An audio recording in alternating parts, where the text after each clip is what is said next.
Welcome to the new episode of All That Jazz. I'm your host, Matias, and I have with me for the second time, my adult. Welcome to the podcast.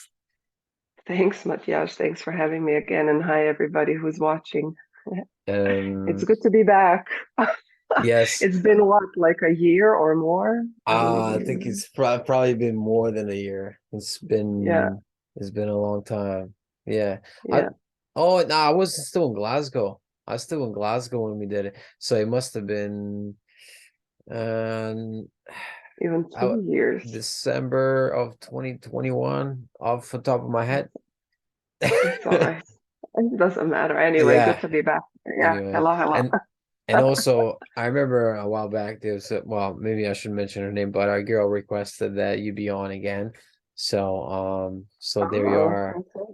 Yeah, you Thank probably know you. that person, right? You- She's I don't know if she still watches, but she really enjoyed the episode you were on, and she got a lot out of it. So Thanks. Well, that's why we are doing what we are doing, right? Everybody will have like a piece of information that's going to resonate with someone, and I feel, yeah, so I'm happy to hear that. Yeah. Happy to help as I yeah. help myself. Hmm. So Yeah. some people seem to coast through life, and other people seem to struggle to life, and like they want to get to a place and they kind of struggle. So do you think it's a mindset, kind of like an attitude change that people can do? Um, the struggle is real. Everybody struggles. That, that's the first one I heard. Like the struggle is real, But as everything else, so I feel like struggle, or no struggle, has like many layers to it. I really learned it's never just one thing. So struggle, can be a good thing if it makes sense. Struggle can sometimes inspire us to think outside of the box or to do things that we necessarily would never do, or I don't know, like in some kind of sense and way it Right. can be used as a tool for diversity or diversifying or expansion. But what we are going through right now, I feel, is the accumulation of centuries of struggle that we never really found ways to release, so to speak. So Mm, and I think that that's like the tipping point that we are right now in, where we are starting to question the struggle. Like, does not having money really needs to be so doomy and gloomy? Does being sick is only a bad thing, or something great can come out of it? Does not having this or having this, because I really feel that people kind of have this habit of making struggle wherever they can. So if I have a relationship, I'm struggling. If I don't have a relationship, I'm struggling. If I yeah. have money, I'm struggling. If I don't have money, I'm struggling. Almost as if we are creating these problems in whatever scenario we find available. And to me, it was fascinating. I really didn't know that before, but as I started working with people from Mm, all walks of life and with all sorts of different educational backgrounds and wealth backgrounds and location backgrounds, I started to notice that pattern of mm, like almost like everything is a problem, nothing is ever good. And I really invite people to start questioning that, because it, in my experience, is it really struggle or not? So that's the question I ask myself all the time, because it's different, I feel. So if that makes sense. So yeah, struggle is real. It can be real, but it also, I would love to invite everybody who's listening this to understand that not everything that you are going through needs to be as feeling as such a struggle as you're maybe making it be, or allowing it to be, or choosing it to be, mm, or believing that it needs to be. Yeah. mm. It's when I asked the question, it brought to mind and there was a well, still he's a great football coach, but one time he was asked a question that he didn't like, and he said, your question is incorrect. I'm sorry." And then he and then he kind of walked away. Maybe I'll show you that in a bit because I think it's so funny. And because I think there's been times in my life where I've been not struggling, and there's been times in my life where I've been struggling a lot. So even in that, like asking the question, I realized, it might be different for different people. Sometimes it's like you're in a gold rush and everything's going smoothly, and then all of a sudden you kind of crash and you're like, oh man, this is happening. I can't get, I can't get a date, I can't get a job, I can't get, everything's like collapsing around you, right? Yeah. So let's talk about struggle. What struggle implies. So struggle implies some sort of effort that you're trying to put out there Mm, that's not producing the results that you would like to experience, right? So it feels like a struggle. It's almost like you're sitting on a branch on a tree above the river, and suddenly this branch breaks down, and the river current, is super strong. So you can struggle to get back to that same place where you have fallen off and try to go against the current and struggle with it, or you can relax and let the flow really carries you where it's intended to carry you, and maybe there you're going to find a much better resting place, or a place that you never in your mind could even imagine it existed. But I feel struggle really comes from this idea of, believing that we, our minds, know what's best, and we so easily, feed on what other people tell us it's the right way to be, or right way to do, or right, you know, whatever. So we're trying to kind of approval control life, seeking. and I feel that that's where the struggle comes from. Mm, It's trying to control it. But again, like struggle, yeah, I get it, has like so many layers to it. Sometimes I feel like we're unnecessarily struggling because of what society around us conditioned to believe is the way to live and to be. Some of the struggle it's produced by our own perceptions about mm, life. So there are different layers to it, yeah, but it's yeah, quite interesting.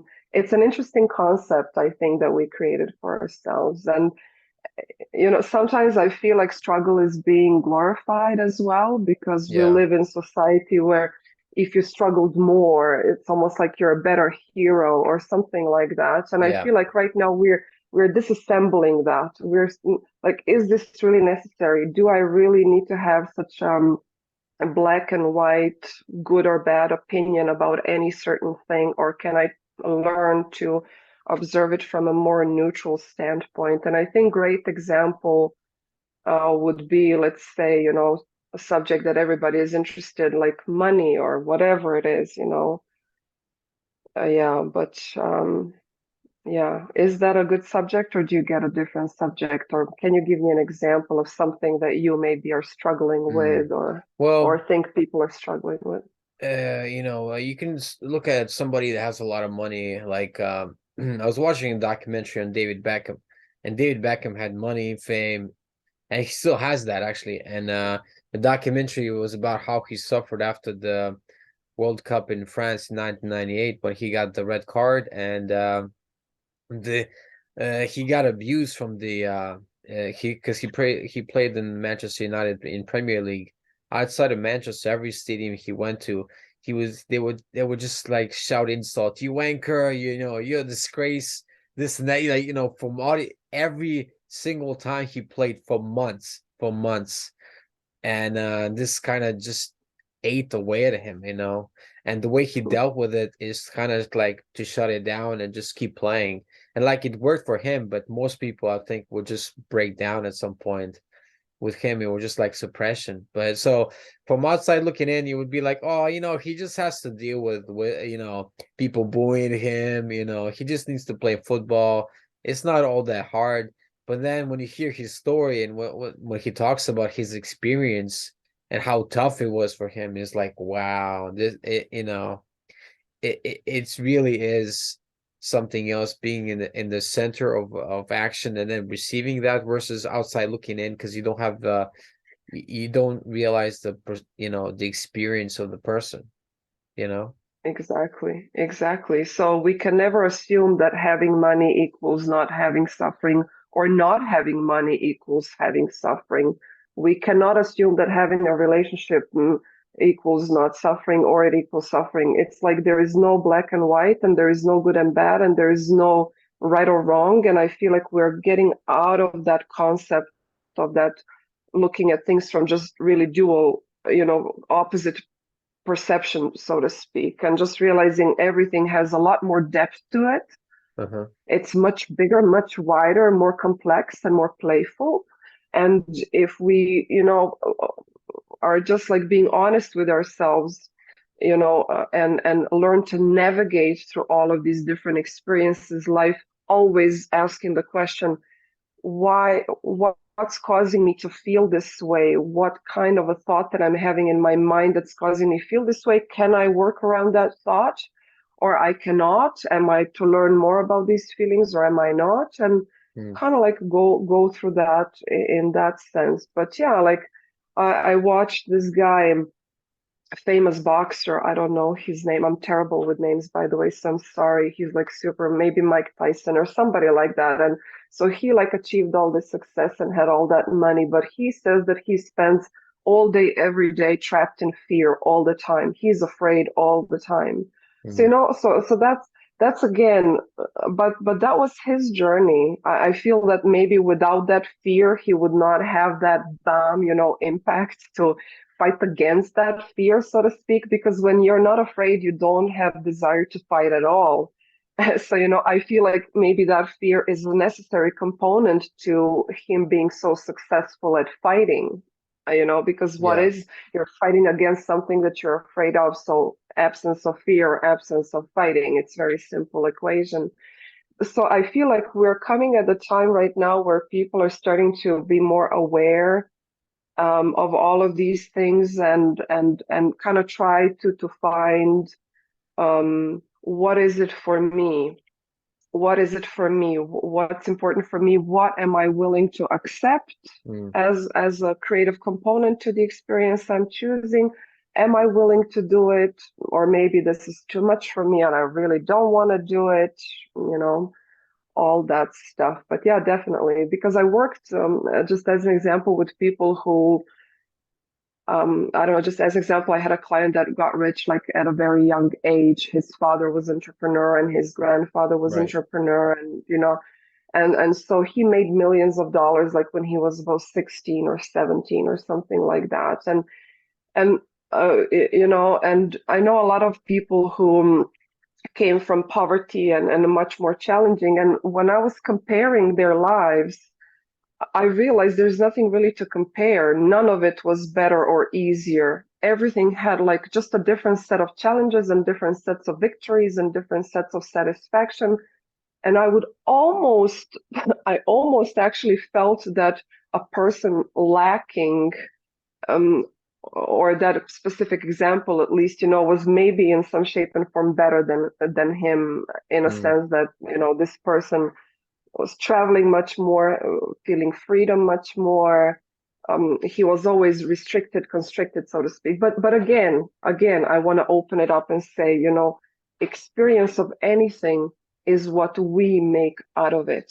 And Mm. understanding that we have an opportunity to do it, that we actually can practice our ability to do it, is what is the essence of what's happening right now in the planet. This idea that we're taking our power back, we are taking our focus back, we are taking our thoughts back into what really matters to me, what are the core values that matter to me, Mm. what am I ready to do, what am I not ready to do, and then going with it rather than trying to, go against it or fit a certain idea that somebody else imposed on you and things like that.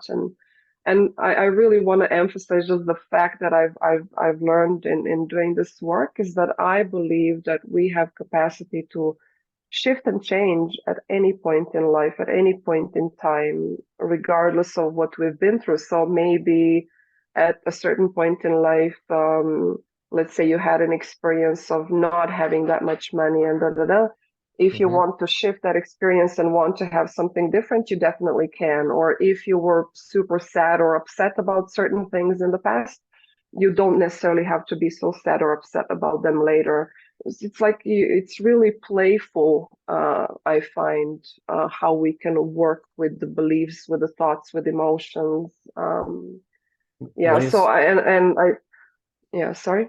when you said opportunities, being back what you said earlier is that and there's a quote that I really connect with. It says that the paraphrase, it's by Eric Hoffer. It says that unlimited opportunities are as frustrating as not having enough opportunities, because you have this huge vastness, and rich kids grew up in this and they're like, oh, I don't know where to begin. And then there's a kid in a favela in Brazil, nothing, no, just maybe one opportunity, and that's like, oh, I don't want to do this.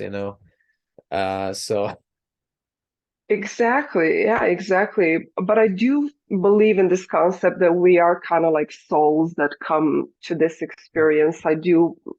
I had experiences that validated that for me over and over again, that there is more to just this body and just these thoughts, and we're more than that. So I do feel that we do kind of come with a certain desires and certain put in like certain obstacles or curiosities. And I really would love to invite people to stop comparing themselves so much with the perfection of other people or the lack in other people or even condemning whatever it is around them, and just stay focused and really figure your stuff out.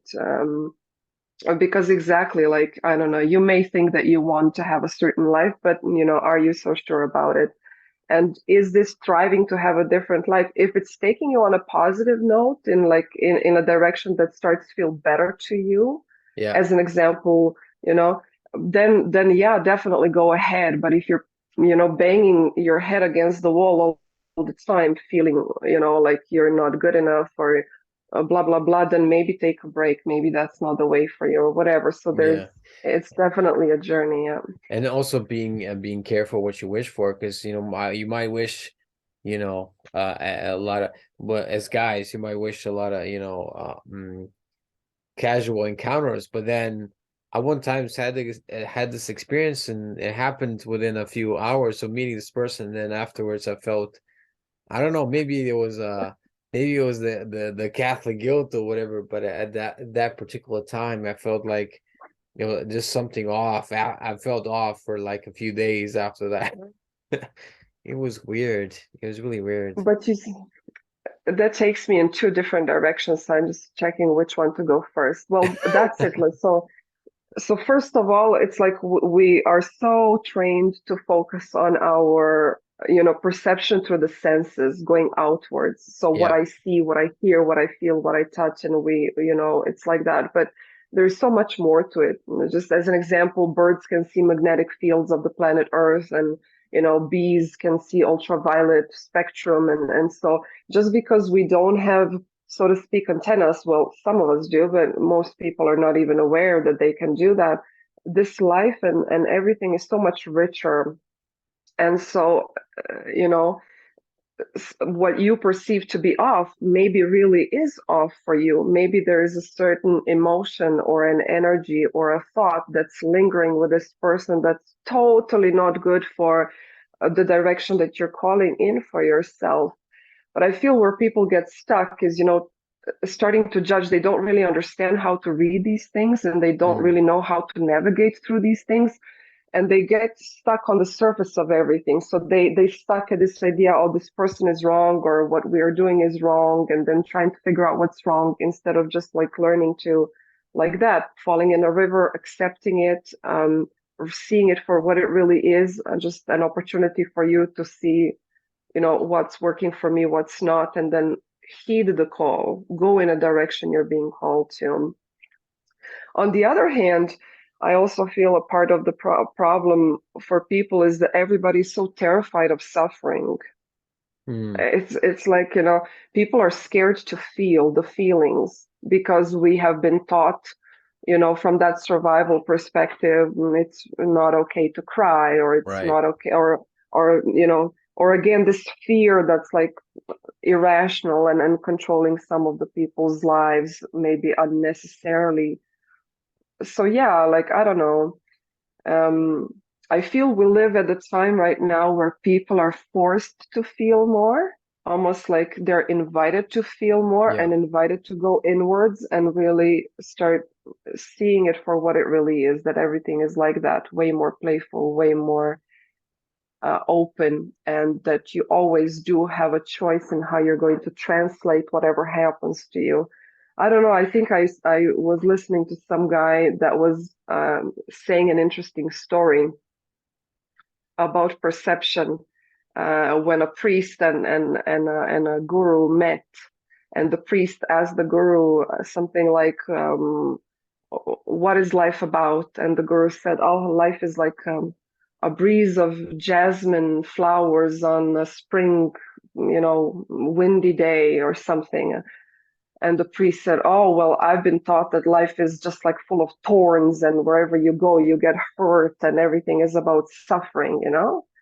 So it's kind of really interesting story. You do have a power though to translate things or start translating things in a different way if you so choose, and that translation is going to produce a certain outcome, a certain experience, if that makes sense. Hmm. But now we kind of went all over the place, but yeah. So so it all depends on because I think a lot of things that happen to a person in a situation is also based on a belief system as well. And there's as well the spiritual components, because if you, let's say if a Hindu were to eat beef, maybe they would have they've been let's say they've been vegetarian all their life. They might have a Yeah, physical reaction, they might throw up.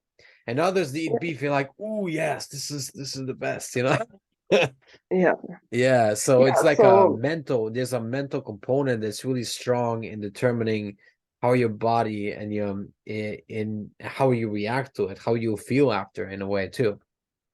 yeah, yeah.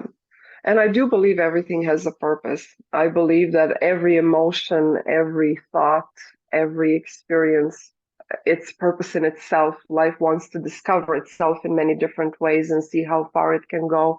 And the change, I feel, is the only constant, right? Yeah. Um, yeah, so like I said, I go back to the beginning. Like, can we stop seeing things black and white in that duality, good or wrong or better or worse, and just see it for what it really is and components of it and what is it producing as a result of it? Hmm. You know, um, I'm trying to find an example. So I don't know, as an example, I've traveled from Eastern Europe to Canada, and there was this belief that one is better or the other, and through the experience I've came to realize nothing is better or worse. It's a lie that first world countries are in better. Well, they are better in some ways, and in some ways they're not. And East is also in some ways better and in some ways is not. It's just like, really, I feel the planet Earth is such a genius design, such a tremendous opportunity for such a variety Hmm. of experiences. And if you see it as a playfield, as a playground, and if you see all of the emotions and the thoughts as almost like a modeling clay that you can model and remodel and play Hmm. with it, then you start understanding that your role here isn't to suffer,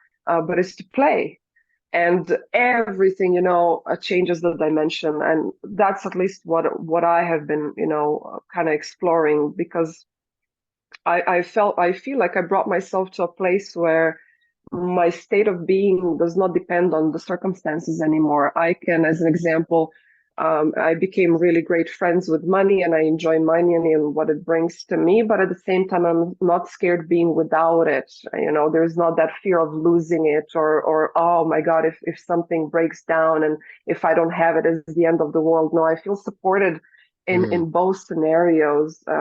If I'm in relationship, that's great. I can do something in it. But if I don't have that relationship, I'm okay with it. I became my own best friend, so to speak. So there's that. And I feel big part of my work is trying to present people with a different way of translating a certain circumstance so they could produce a different kind of experience then within it to realize their own ability to do that. So, so the way I translate things, the way I assign them the Mm. meaning, that's how they're going to work for me, kind of type of thing. Yeah, because I feel like that fear, we are releasing a lot of fears about a lot of stuff. Mm. There's a lot of fear because people, you see them like, success, achieving success, going for that success, and then that fear of not being seen for who you really are, or fear of having too much. So, like I said, again, that like creating problems wherever we can.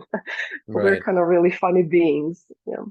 It's also funny how you can exist with some people, you're really good with some people, and it's other people you're just like, I know we've talked about in private many times in your work about I'd say like, with this volunteer is going great with, I won't say any names because they might watch this after, but who knows? But with others, I'm just like, it's it's been bad, and you don't have any connection, and there's something just off, whether it's age thing is different in age, or maybe culture or attitude, or All of that. spirituality, or maybe more, all of that. Yeah. All of that. And it's very tricky when you're working with a lot of people. That's what I've been practicing to be in that neutral space, but I know it's easier said than done. It's all of it. Plus, it's also what the person is ready for. But I feel like so the way I'm kind of understanding it, or the way I'm seeing it, is that in the past, everything was very limited. We couldn't really move that far. We didn't have airplanes, we didn't have technology, we didn't have all of these things that helped Mm. us kind of wiggle and move around. And we were forming relationships out of pure survival. You couldn't really choose partners, and you couldn't really do this or that. It was like really just survival. Having kids was a technicality. Like I want to have 10, 15 children because they're going to work on a field for me. So that's going to be easier for me. So that's how I'm going to Right. blah, blah, blah. But as we started to advance technologically and other ways, that necessity was out of the window suddenly. And suddenly we got these more choices, more opportunities. And what I feel right now, where we are at on a larger scale, is we are in this almost like a little bit uncomfortable place where we are trying to figure out what does this really mean. Now we have all of these opportunities. So what is the point of them? What do we want to create with them? What do we want with them? And a lot of people are trying to close themselves in little bubbles and like only be with people who think like them and act like them and behave like them. And as long as you behave in a way that pleases me, I'm gonna feel good. Really terrified of that, discomfort. Oh, don't feel fear, don't feel threatened, don't feel intimidated. No, like the brain just wants to like cozy itself in a like Mm. this, perfect state of mind. But life wants to keep expanding, and life is saying, well, that will never work for you. You're just going to isolate yourselves, and you're going to just fight against each other. So what I feel like, what I'm seeing happening is that, first of all, a lot of people are being isolated in order to reconnect with themselves, who I really am. Do I like war because I had no other choice? Or do I really enjoy it? Mm. Do I love love because I really love love, or do I hate love because it was never around me, so I've learned to hate it and I've learned to refuse it. And if that makes sense, Yeah. it's very subtle, and these thoughts and what they call beliefs are very subtle, right? So that's why I feel, so we're kind of reconnecting with the self, clearing all that clutter.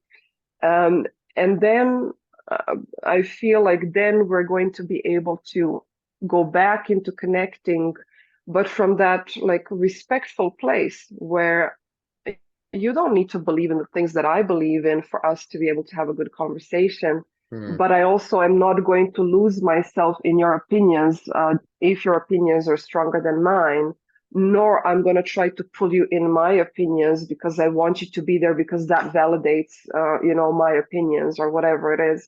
And I think that takes a lot of mental agility. It takes a lot of focus. It takes a lot of love. It takes a lot of stability.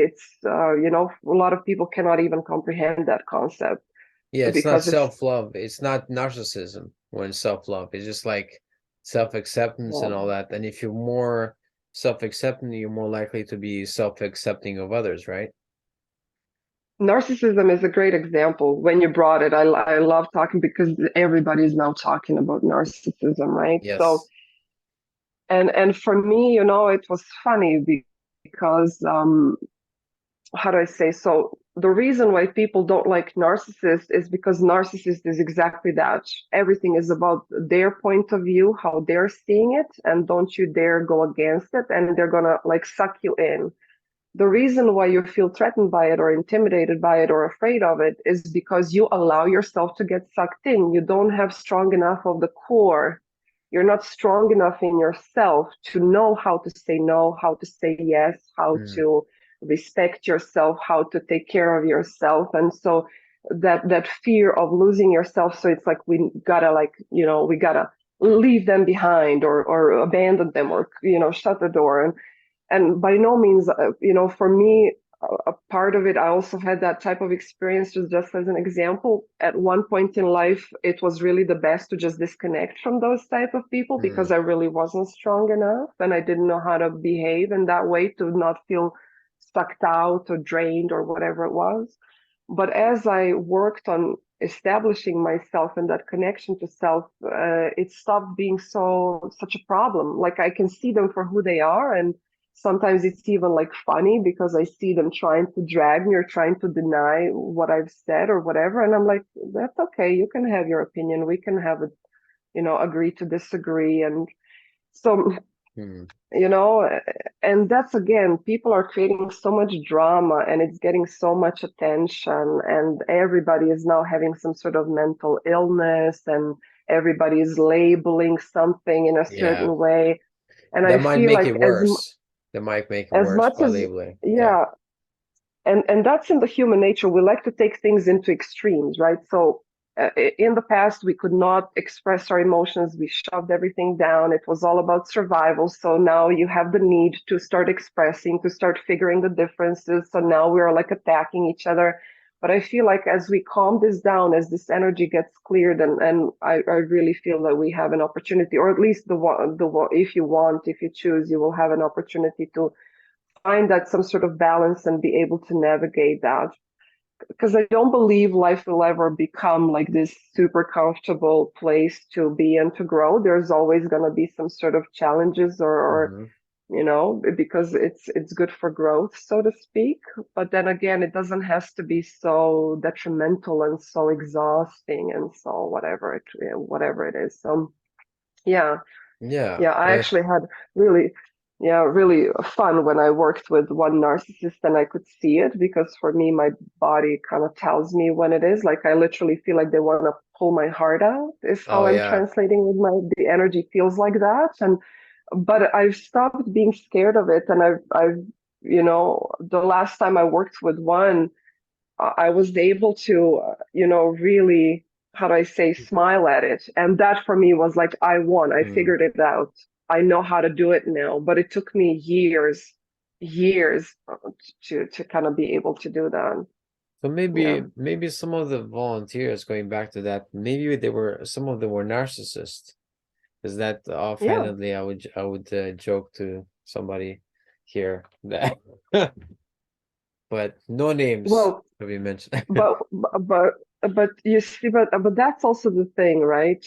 Good and bad idea, like I really feel that in any experience in life, you can choose to be like a victim of it and be wounded by things, or you can choose to be wiser from it, deeper Yes. from it, expanded because of it. And, if you just allow yourself to be everything that you are, and there we go back again to the emotions. So like the society tells you, being angry is wrong Yeah. or being disappointed is wrong because yeah, it's not comfortable, but sometimes it's necessary, and sometimes So how does that look like? And that's the question I feel we're in. Like, how does that honesty, transparency really looks like? And do we really like it?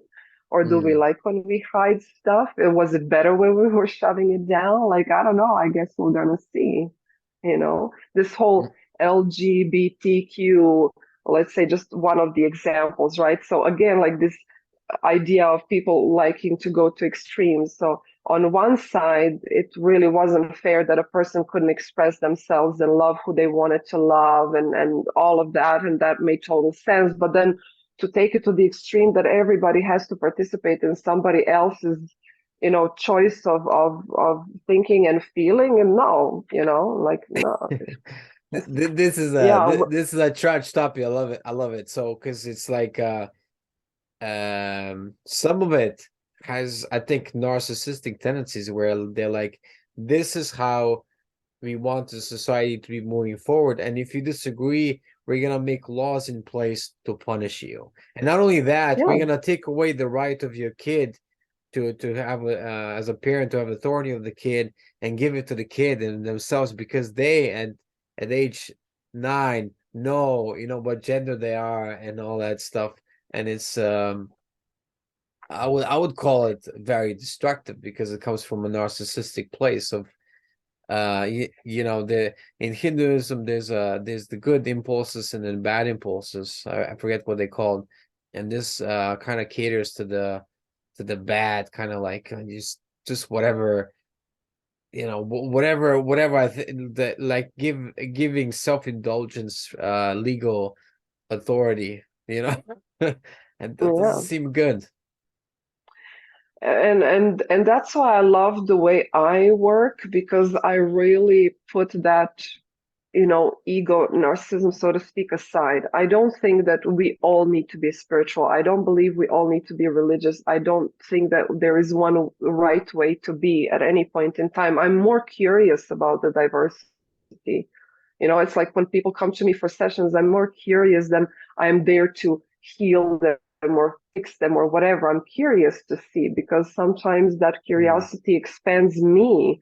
It shows me that there are different ways, because just because I needed to, I don't know, cry for a few years and process stuff in my own way doesn't mean everybody needs to go that route. And just right, because I wanted to work on releasing, as an example, anger that I felt was not really contributing to my well-being, doesn't mean that anger needs to be abandoned right off, and nobody's going to ever get angry again. That's ridiculous. Sometimes you right, do need to get angry. yeah, So I just feel like finding that respect for all forms of life and understanding that at any point in time you have a choice to participate in whatever you choose, and therefore you're kind of giving that life force energy into it and creating more of it. So I'm trying to find an example. mm, So my personal example is, I don't know, um, politics. Politics is an interesting game. yeah, It can produce a lot of different experiences for anybody who chooses to play with it. But for me, I watched, family being so bogged down by it, and not being able to be present and enjoy the moment, because they were all be spinning these stories about politicians and about governments and about country and this and this and that. So they lost the totally touch with themselves and with the way they were living. That to me, I was like, I let go of the politics. I'm just gonna let go of that game for now, because it's not producing much for me. I want to learn mm, to be present in the moment. And then if at any point in time I'm brought to, play with politics, and I'm going to do it. I'm not scared of it. I don't hate it. I don't need to deny it. But I do have a choice to focus on whatever it is that I like and want, because that's kind of ultimately producing the experience of life that I'm having. And so I feel sort of like um, the creator more than just a participant. right. Yeah, it seems like some people are more at the effect of life than they are like they're always reacting rather than taking a step back and be like, okay.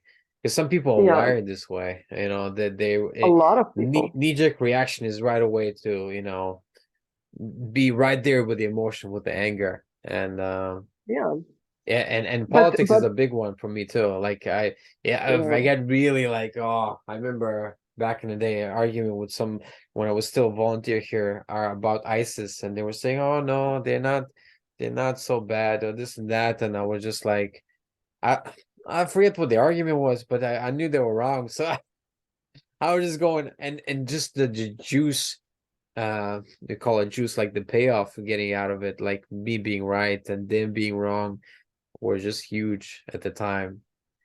but that's that concept, right, wrong, black, white, good, Yes. bad, better, worse. It's that comparison that we created this whole society, on. And but is that really the way? Are you really better, or is that's again, so we can be angry at your anger as an example, just one of the examples I can be, or I can ask your anger, what are you trying to tell me? And if I ask your anger, what are you trying to tell me? The anger says, well, I actually more resonate with peace. I like thriving. I like life being easier. I don't think the conflict is a necessary component to it, or whatever it Hmm. is.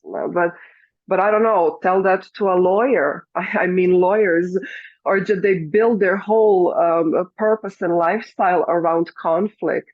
So, Mm, and that's the right. key. So that's what we're figuring out, what do I want to be a part of? What elements are inside this game that I'm choosing to play? Are the components helping me? Am I super interested? I can't let them go. Or am I in them just because of that knee-jerk reaction? Or am I in them because I'm really felt called and guided to actively participate to bring about some shift? So I'm not saying politicians are wrong to be in politics.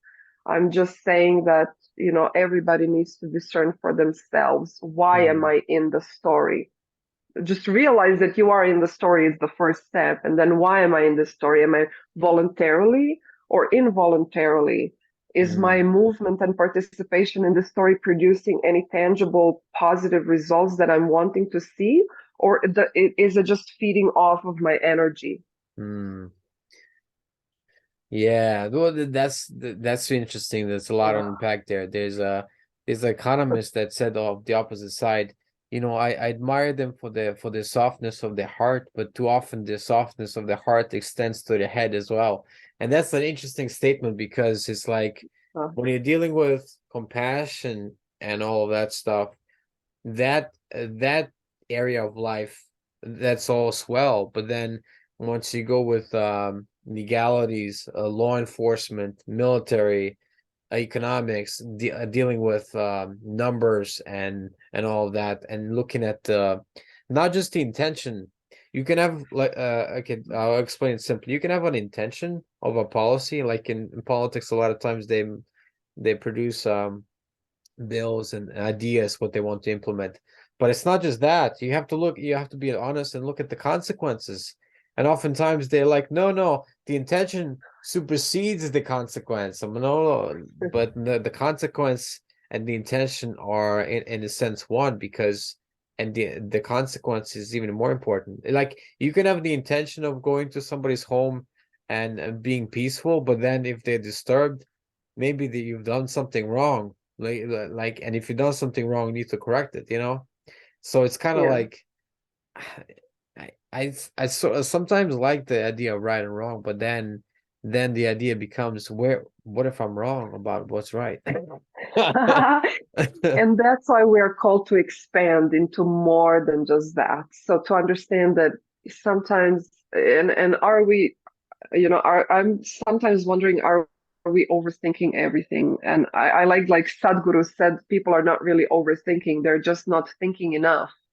And a lot of people have that knee-jerk thinking process about subjects that they have been fed with instead of really, really thinking, using, like, I love this idea that we learn, when you buy a new phone or when you buy a new computer, you're going to learn everything about it to use it properly. How much do you know about your own body and mind, about your own energy, about what you can do, how Hmm. to use the tools that you have been giving?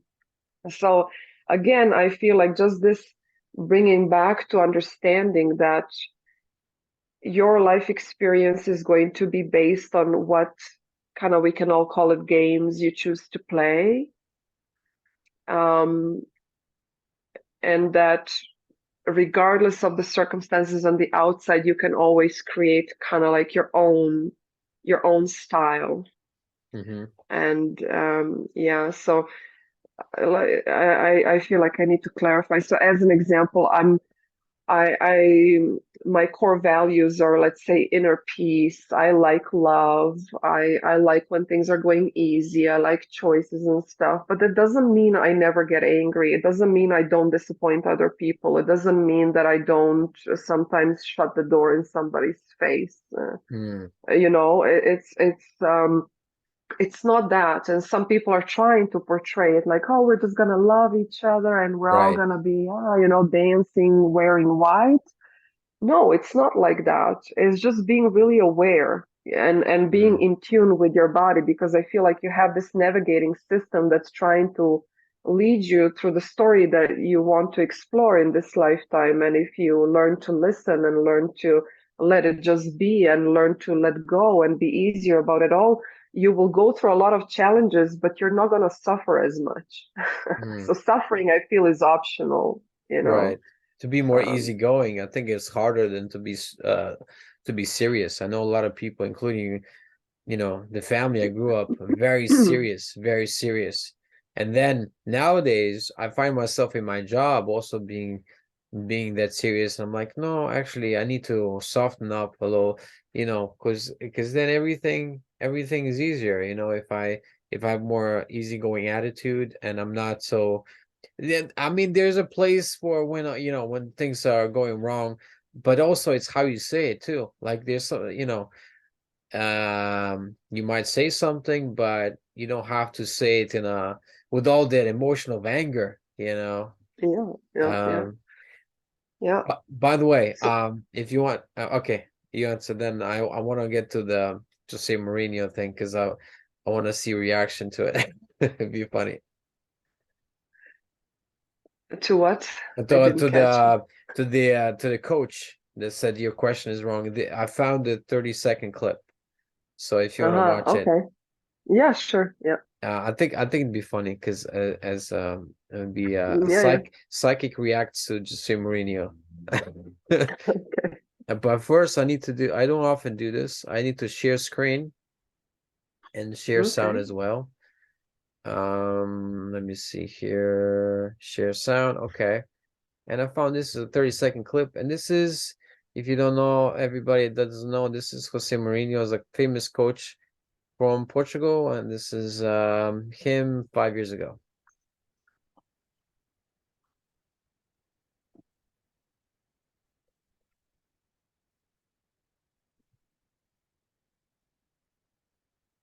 There's no sound.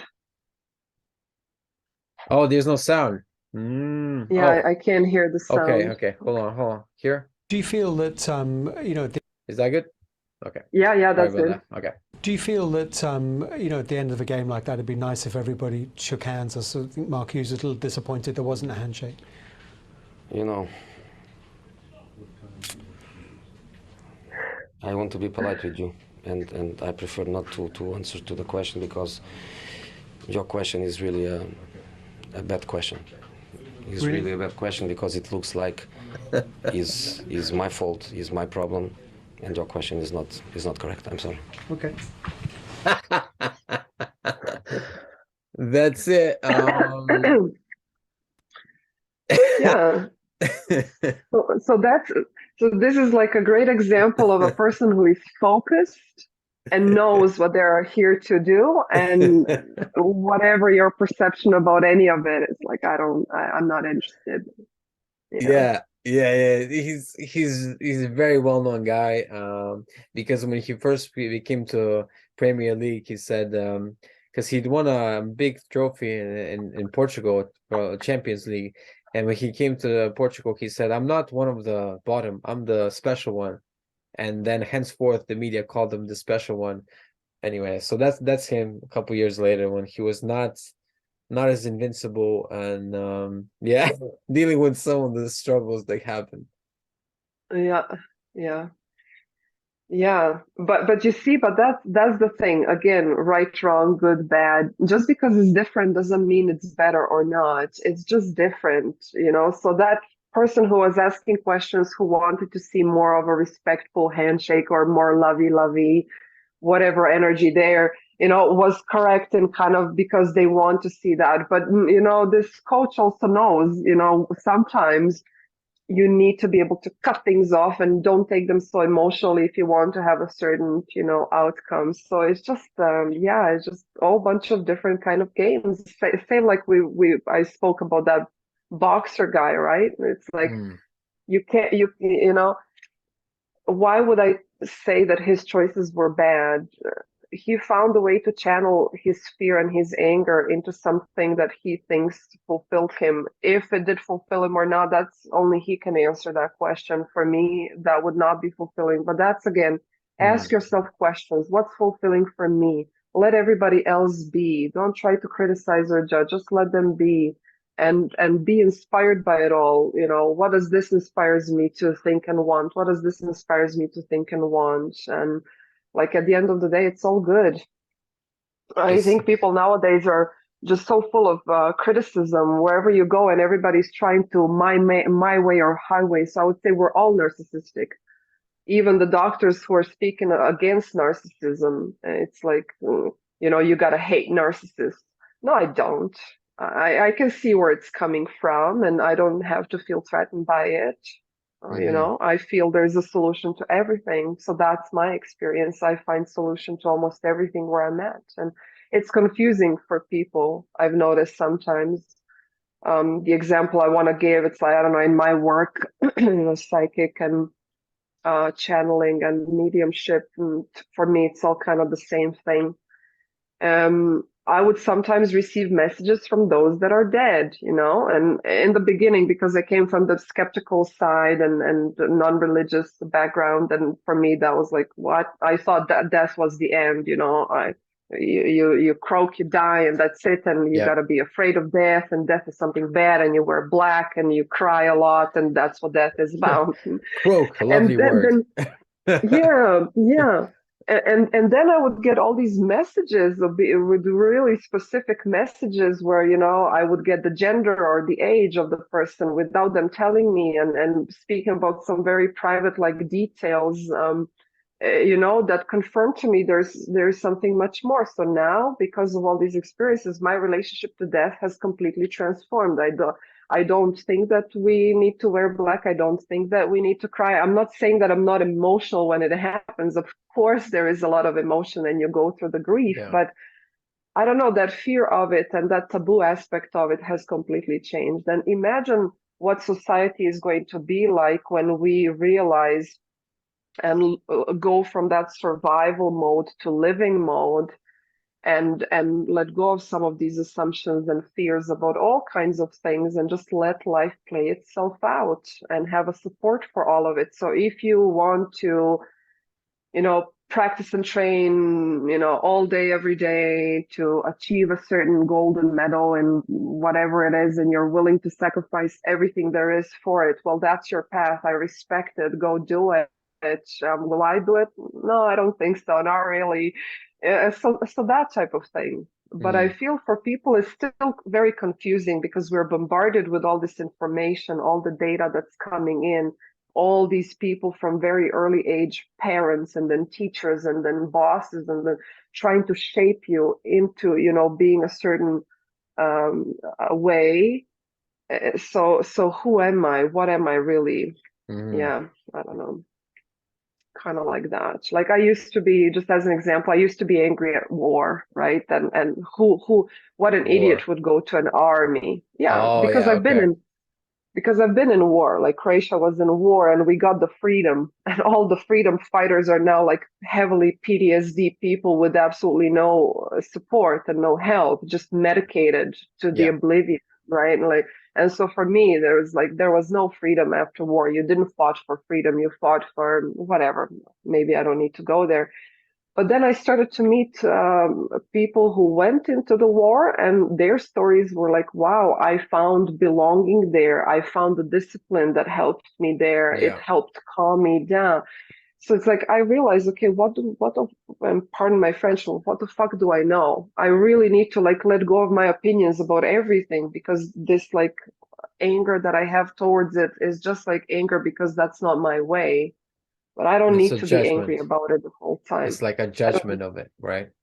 yeah, Because yeah, I think war is a big opportunity for people to evolve spiritually in some odd way. Because if they're to go back to the previous phrase, narcissistic, to go from that to fighting for something bigger than just themselves, and to take a bullet for something bigger than yourself, that's not narcissistic anymore, because you're not just you're in a way laying life for something that's greater than you. So whether but it be are right or you? wrong, whether it be right or wrong, you could go, were the kamikaze right? Were the World War II, were the Muslim bombers when they crash into a building, or they crash, crash a mall, or were they right? But then again, you might argue, I already hear the cynics argue, what about the people that shoot up other people and then shoot themselves just because they're really angry? Yeah. So this is where, yeah, and again, and this is where I feel like embracing everything that you are. So you are anger, and you are sadness, and you are mistakes, and you are not perfect, and you make choices, and life brings you into certain choices that not everybody else has an opportunity. And I really feel everybody is doing the best they can. Do I think that war is necessary and beneficial? I wouldn't really go that far, because my experience was not like that. I haven't seen one single good thing that came out of it, except again, but that's in look for a silver lining in anything, except for giving me enough of the push to, move to another continent and explore things that maybe I would have never explored. So I seen them as a gift to me. Yeah. But do I now, if somebody tells me, do you want to go fight a war, I'll be like, fuck no, I'm out of here. I'm gonna find any opportunity I can to get as far as I can from it. Yeah, but I also feel a part of this cycles that we are clearing on the planet as well is because we think energy doesn't really disappears, it transforms, right? And Right.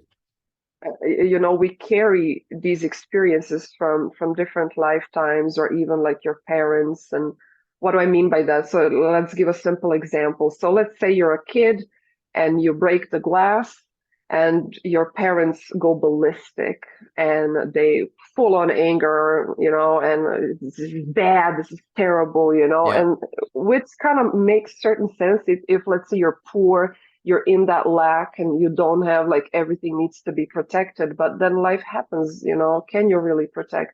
So you learn that this equals that reaction, this equals bad, this equals good. And right now we are kind of like challenging and questioning all of that.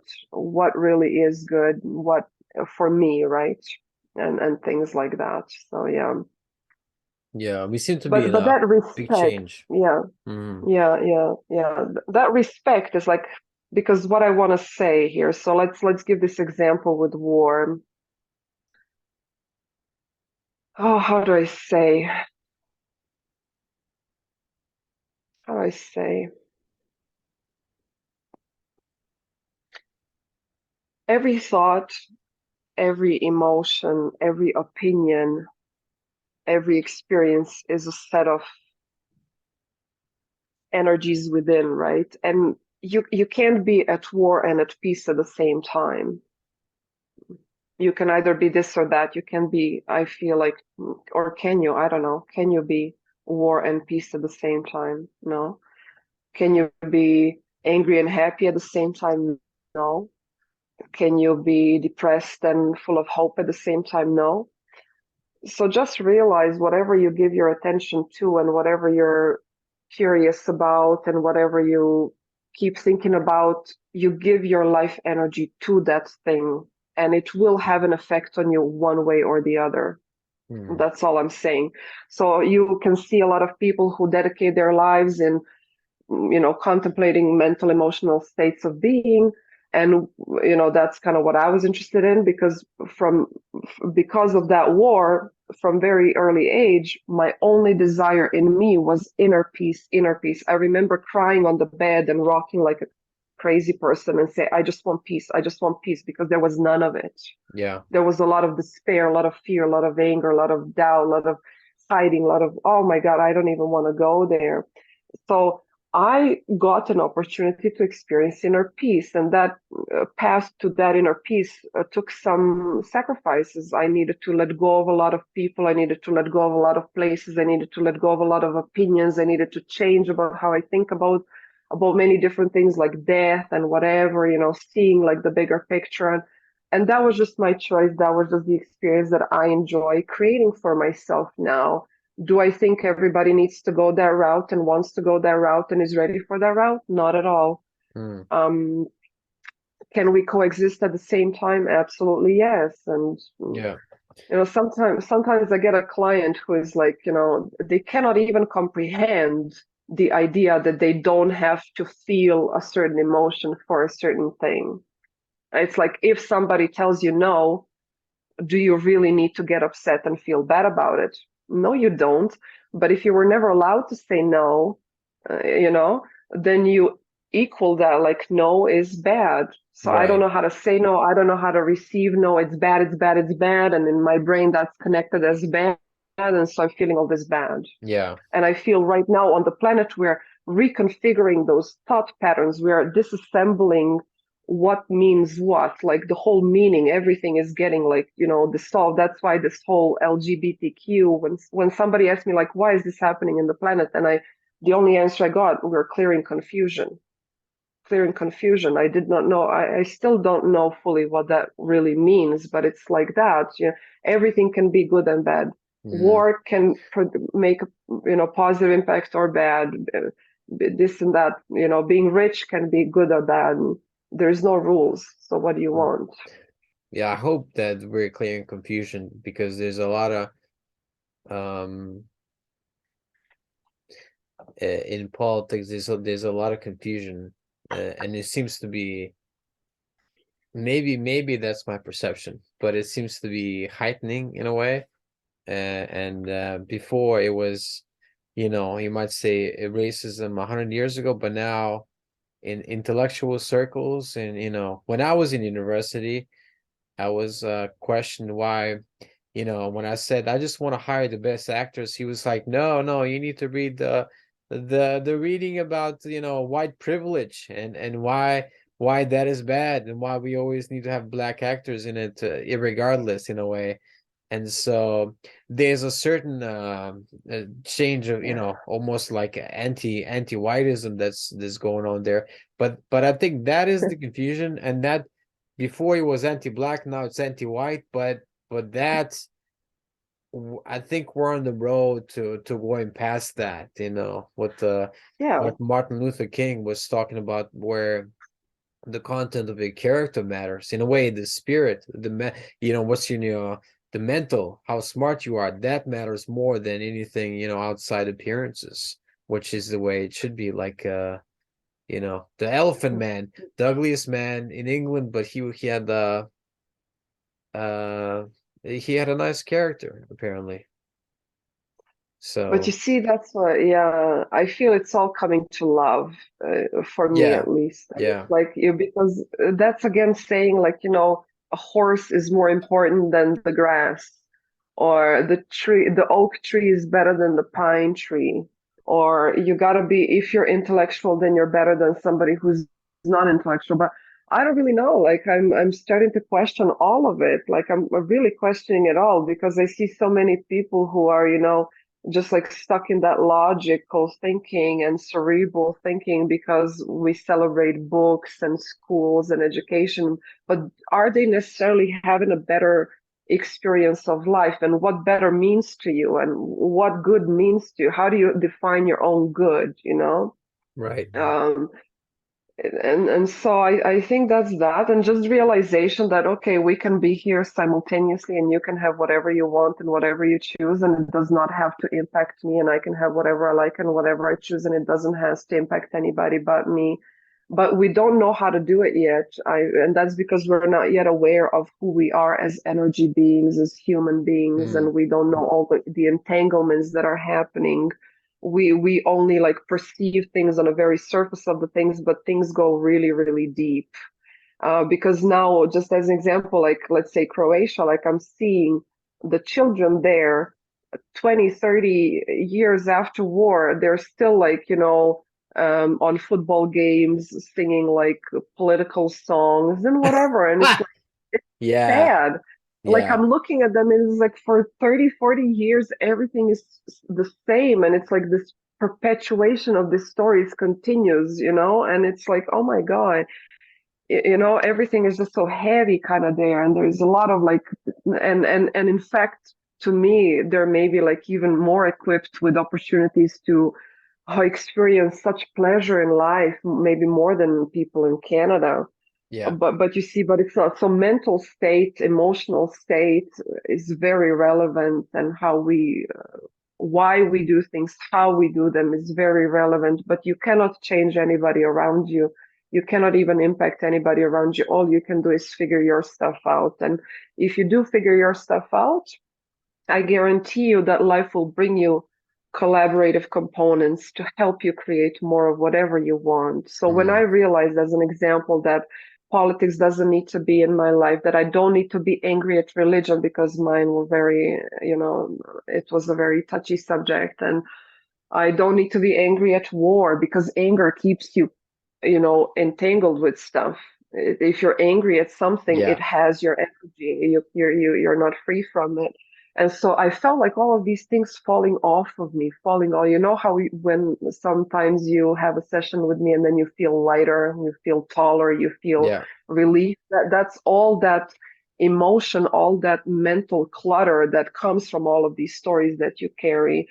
And I feel that's how I got myself into that state where the way I feel is not anymore controlled by the circumstances on the outside, because yeah, something like that. I don't mean to say that nothing can influence me. Like, of course there is. I still see some things that like piss me off or upset me, but then I ask myself, is this really helping me? And how is this helping me? And what am I getting from this? And what am I learning from this? And how can I turn into the fuel? And if I'm not getting any answers, then I get, Hmm. okay, these are the doors that I need to shut down. Like that's no, you're not getting my attention anymore. I'm not giving it to you. I got better things to do. Hmm. Kind of like that. Yeah, yeah. But this has helped me personally as an example. So I had what you call a narcissistic parent and alcoholism and Yeah. very, like, yeah, family um, examples of females who never spoke, so speaking as a woman in a family was never there. You were not allowed to express, and Oh, wow. and a lot of dysfunction. So I've healed all of that. So I've learned how to express myself. I've completely changed the attitude towards the body, towards the food. My latest accomplishment was reestablishing connection with the family members that I thought it was like done, like no, we'll never talk again. But because I found a way how to be who I am, without getting too lost in others, and also to let them be who they are ready to be at the place where they're comfortable being without me needing them to change. So it's like, Mm. if you have this anger that comes from inability to express yourself, and you're not ready to shift those opinions, then I will respect you for it. I'm not going to pull you there, because and so we're shifting. You see, it's great how it brought us here, because what does it mean to be of help to others? You know, Yeah. what does that even mean? And are we helping each other, or are we an example for that is that I was listening to Dr. Gabor Mate speaking about people who have how do you call it, multiple sclerosis or stuff like that, just as an Yeah. example, right? Those are usually people pleasers, people who cannot say no. These are the kindest people you've ever met, people who have the most craziest of cancers and stuff like that. So why is that happening? Is it good to say no and fuck you and no, I'm not gonna do that? Yeah. It's You good. know, is it being helpful just like pushing and shoving your knowledge and what you found for you working and you're right onto everybody else because that's the way it needs to be. I figured it out. Oh, come on. Nobody figured anything out. Nobody really knows shit. We're all improvising and being this unique expression of life, you know. So I found when you can see life like that, you don't get as entangled in others. Yeah. So things flow kind of like more freely. Yeah. There's so many ways to be, and also what works for you might not always work for somebody else. Because when I was in Toronto, there was I had this job, really bad job, like working on the street as a fundraiser for Sunnybrook Hospital at first and all that. And I was stopping people on the street and trying to get them to donate monthly. One time is easy. Monthly, that's harder to do. And yeah, I learned a lot, and it was like the emotion you get, like you want people to do something, so you have a kind of expectation, and then when people say no, you were taught to just keep going. And there was a saying that used to say, it was because every morning we'd have training, basically we train each other, like the concepts, and you were taught to say at the end, if it works for me, I'm sure it'll work for you. But it's not How did always that true. work? It's not always true. I was like, and one time I made a speech when I was promoted this one time, and I was like, I know you say if it works for me, it works for you, but you know, Crystal, because she was a black girl, I said to her, you get a lot of black guys to donate. I don't ever get black guys to donate when I do it.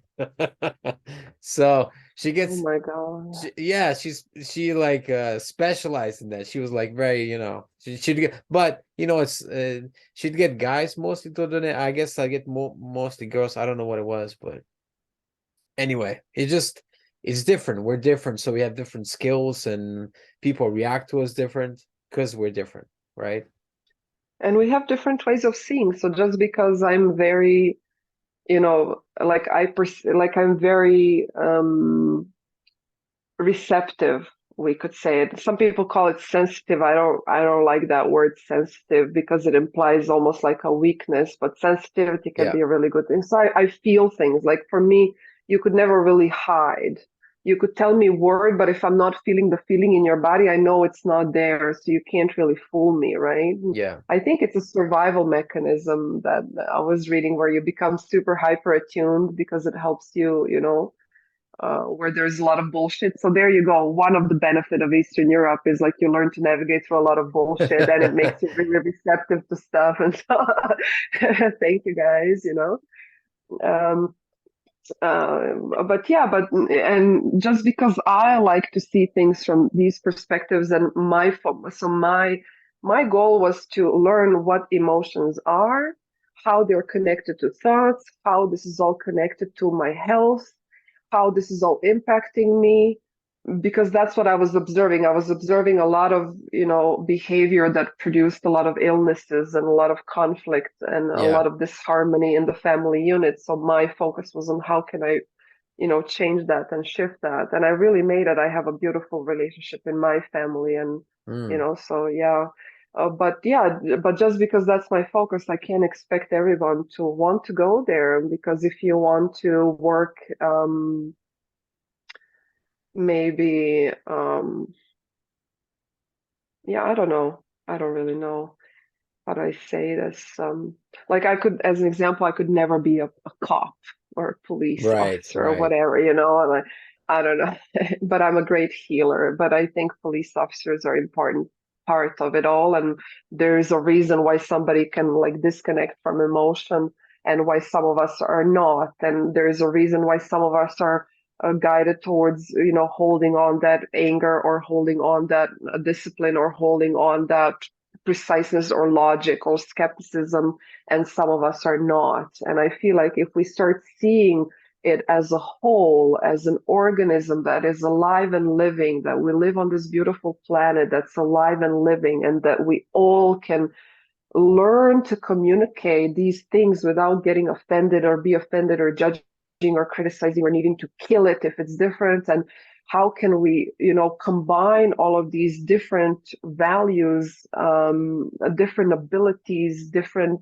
perceptions, different expressions, and thrive off of it? So, we have an opportunity to again start going to that peak of society that we couple of times, I think, in history went and then failed and then went Did again we? and failed. And When did we go there? sorry, when? When did we go to the peak of society? Some of us are already there. It's like and Oh, again, it's it's all like okay. it's very personal, like my experience of the world is going to be very different from yours or somebody else's. Yeah. Even I'm going to give you like a craziest example, like me and my husband. So my, just as an example, when I sit in the car and drive, I have the intention of everything going easy for me. And whenever I find the perfect parking spot or somebody crossing the road to help me cross, drive the car where there's no traffic lights with ease, I really get happy about it and I love it. And when you are happy about things and you love them, they happen more for you. And some people are out of habit in love with difficulty. And what I mean by that is you learn to love it because there's nothing else there. So you kind of like connect these as I love it Yeah. because there's nothing there. Like, in the Mm. past, I don't know, I love to be anarchist because that, whatever. And Anarchist. yeah, Yeah. I was, because that was cool, and that was, you could identify with other people and stuff. And so I learned to love that, but then I needed to let it go to be able to experience the peace. But Well, what is so, what anarchist? What is anarchist? Is there anarchy? oh, anarchist. Sorry. I thought you said Yeah, yeah. anarchist. Okay. No, no, Anarchist. no, Yes. Okay, okay. yeah. Yeah, yeah, yeah. Yeah, it's fight, fight, fight. Fight. No rules. Fight, fight. Ah. This and then, but then what happens is there's a leader, and you're like, yeah, you know what, guys, this is the way it should be, and then everybody conforms. Yeah. But just that simple example. So when I sit in a car, things really go smoothly most Right. of the time. And when my husband sits in, so he's like not really yet paying attention to it as much. So he's watching the news, he's discussing the wars and discussing all these things. And because you discuss about them, think about them, you merge with them, you become them, you Yeah. radiate that kind of information out of your body. So you're Yeah. producing more of those like experiences for you. So he will always like, oh, this motherfucker cut me right in front, and this just parked right there. And how come all these lamps on the cars, warning signals are turning on now? Like literally, we had a car break down one time when he was like super pissed with everything. And now somebody will say it's a coincidence, but I have been observing coincidences for long enough to start realizing it's not a coincidence. Everything has a cause and effect. Everything you think about, everything you feel, everything you focus on, it has an impact and it has a consequence as a result of it, whether you like it or not. And there is a lot of people right now in the world who are focused on the problems, thinking that because of it, they're bringing solutions, but Yeah. they're not. Solutions are already here. That's the craziest part of it all. That while everybody's talking about narcissists and the negative aspects of AI and the governments being corrupted and all of that, there are so many solutions at the same time. So many people right now on the planet are producing and offering solutions that people don't have capacity to receive because they're just so focused on the problem of the things. Mm. And that's the thing, I haven't come to this place where I am right now by accident. I came because I gave some crazy, unusual thoughts and ideas an opportunity. I gave myself permission to change Yeah. what I think I am, and to start realizing that it matters. Everything I eat, everything I do, every move of my body, every move of my thought has an impact. And if I just let it ballistic, and if it's just there happening, you know, then I feel like out of control. And that's why so many people are anxious, depressed, worried, fearful, Mm. because they're just like that. Like, yeah, uh so yeah, but do you need to work to get there? No, like there could be a person living somewhere without ever having to go through what I've been through and already living it, Yeah, like but you see, the point was maybe that you worked at it so that you got better, and there is I had maybe a to. certain process, certain intention to what you're doing, and so it's like kind of almost Yeah, mindful living, or yes, spirituality, or uh 12 step, or religion does that to some people yeah, too, when they when anything, they completely sports. change. Yeah, Massage can do discipline. it for you. Yes. Yeah, yeah, or discipline or not. For me, it was embracing I have no discipline. So it really, like, you can take it any shape and form, but it's really becoming friends with who you are. Like for me, it started because I was feeling all this anger, resentment, and sadness, and it just didn't make any sense. Mm. I started to question, why am I feeling like this? Where does this come from? Does it really need to be like that? Oh, why am I afraid of change? Why am I afraid of being alone? Why do I feel why do I feel Is- uncomfortable being on my own? Why is that? Yeah. So this curiosity, if you have the curiosity, you will find answers. Curiosity is the only thing you need, and Mm. and just willingness to do. But again, again, I get it's a game I choose to play, and I see it like that, and I'm loving it, and yeah, Yeah, because when you think yeah, about the life and all its grandeur, it's like, and then I think, like you said earlier, a lot of people are asking nowadays, what's the purpose and all that. And I think I've heard it said, and I believe it, like it's growing spiritually. It's like growing, to be more loved, because that way you also, there's an expression in Christianity, shine a light. But in metaphysical terms, if there's more love, then the world, around you will be lifted up. Like Gandhi was defeated the British Empire without ever having any gun. He was just a skinny guy, 90 pounds, like, I don't know, what's that, 45 kilograms, just skinny guy, just by himself, seemingly by himself. And amazing, amazing man. yeah.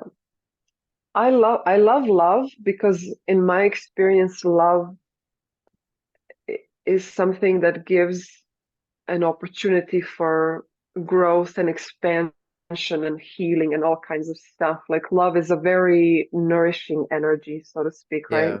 Love grows. Just that basic thing. If you talk love to water or the plant, they're gonna grow better, have a better crystallized shape, right? And if you speak hate, they're gonna wilt and they're gonna be dysfunctional and stuff like that. But a lot of people are confused about love nowadays because people think love is always smiling, or love is always hugging, or love is always being there for someone. And that's really not what love is. Love is very transparent. Love is very light in its essence, and it's honesty at its best. And I feel that for me, what I've realized to love myself and to love others is to, just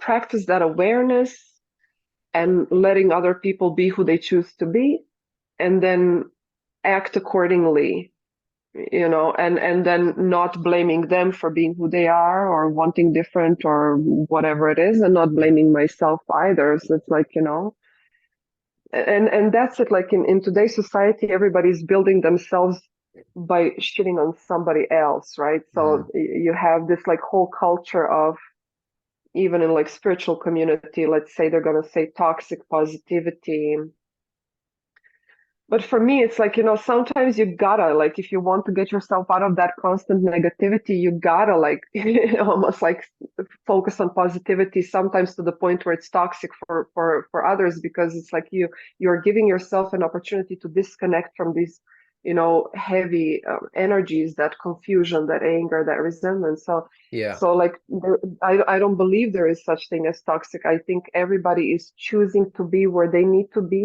where it's good for them to be right now for whatever reason, for their learning or their growth or their understanding or whatever it is.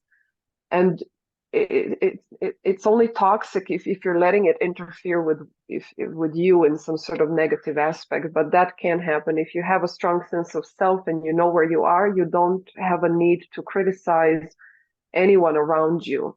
You can let them be, because you know it has nothing to do with you. So, as an example, if you really believe that war is going to help you understand connection and discipline and value and honor or whatever it is, by all means go and have it, and you will have some positive and negative effects of the experience that you have chose for yourself. And Right. in the same shape and form, the choices that I have made would not work for everybody. Yeah. Like, for me to be comfortable with not having money, I needed to allow myself to not have it and see that I can still live quite happily without it. Some people are super scared of that. They would not Yeah. allow themselves to go there, or so it's like that. I'm not saying what I found is better or worse. It's just a different set of choices and experiences, and yeah, it works great for me. But yeah, I needed to do it on purpose when you say it, because like that, I've started to realize I'm having a knee-jerk reaction to life and to circumstances, and the set of behaviors that I don't quite Mm. understand, and I'm willing to explore if I can shift them and change them, and my life has gotten so much better. Mm. When A you few of the go when you ahead, yes. mention your family, you said earlier that you reestablished the connection. That made me interested because my story with my family. I don't have. Well, actually, this is weird because I've never mentioned it on the podcast. I'm pretty sure Thank I've never you. mentioned it on podcast. I don't have contact with most of them because there's a certain maybe still anger or resentment connected with and pain, Yeah, connected with just thinking about, going back yeah, home and all that, the certain heaviness. Like I don't know why I'd want to go to a place that doesn't feel like home at all anymore. It's just a place where I grew up. I know one time, I have to admit, one time you did mention that I write a letter to somebody in my family, but I hadn't yet done it. So that's maybe something that I oh, need that's to a do. great exercise. That's a Yeah. great exercise. Well, and that's again why are you doing things that you're doing? So for me, it was like how I feel matters. Yeah. It impacts everything in me and around me. It has a big impact on my health. It impacts on how I feel about the day, how I connect with my children, my friends, or my husband. And so I was doing all these things not because of them or whatever. I was really selfish about it. Um, so writing that letter, yeah, you can write a letter to the family, whatever you want to write. If you need some stuff you need to get out of your system, that's great. But the true transformation happens when you can thank them for certain things and focus on writing a love letter to them, focusing on the great stuff. There's a lot of relief, because you remember how we said we create more of whatever we focused on. Yeah. So if, let's say, a life circumstance, has brought about this very tense, experiences, a lot of not being able to be who you really are, a lot of misunderstandings, a lot of push pull. You kind of carry that with you. You carry those experiences. Yeah. Yeah.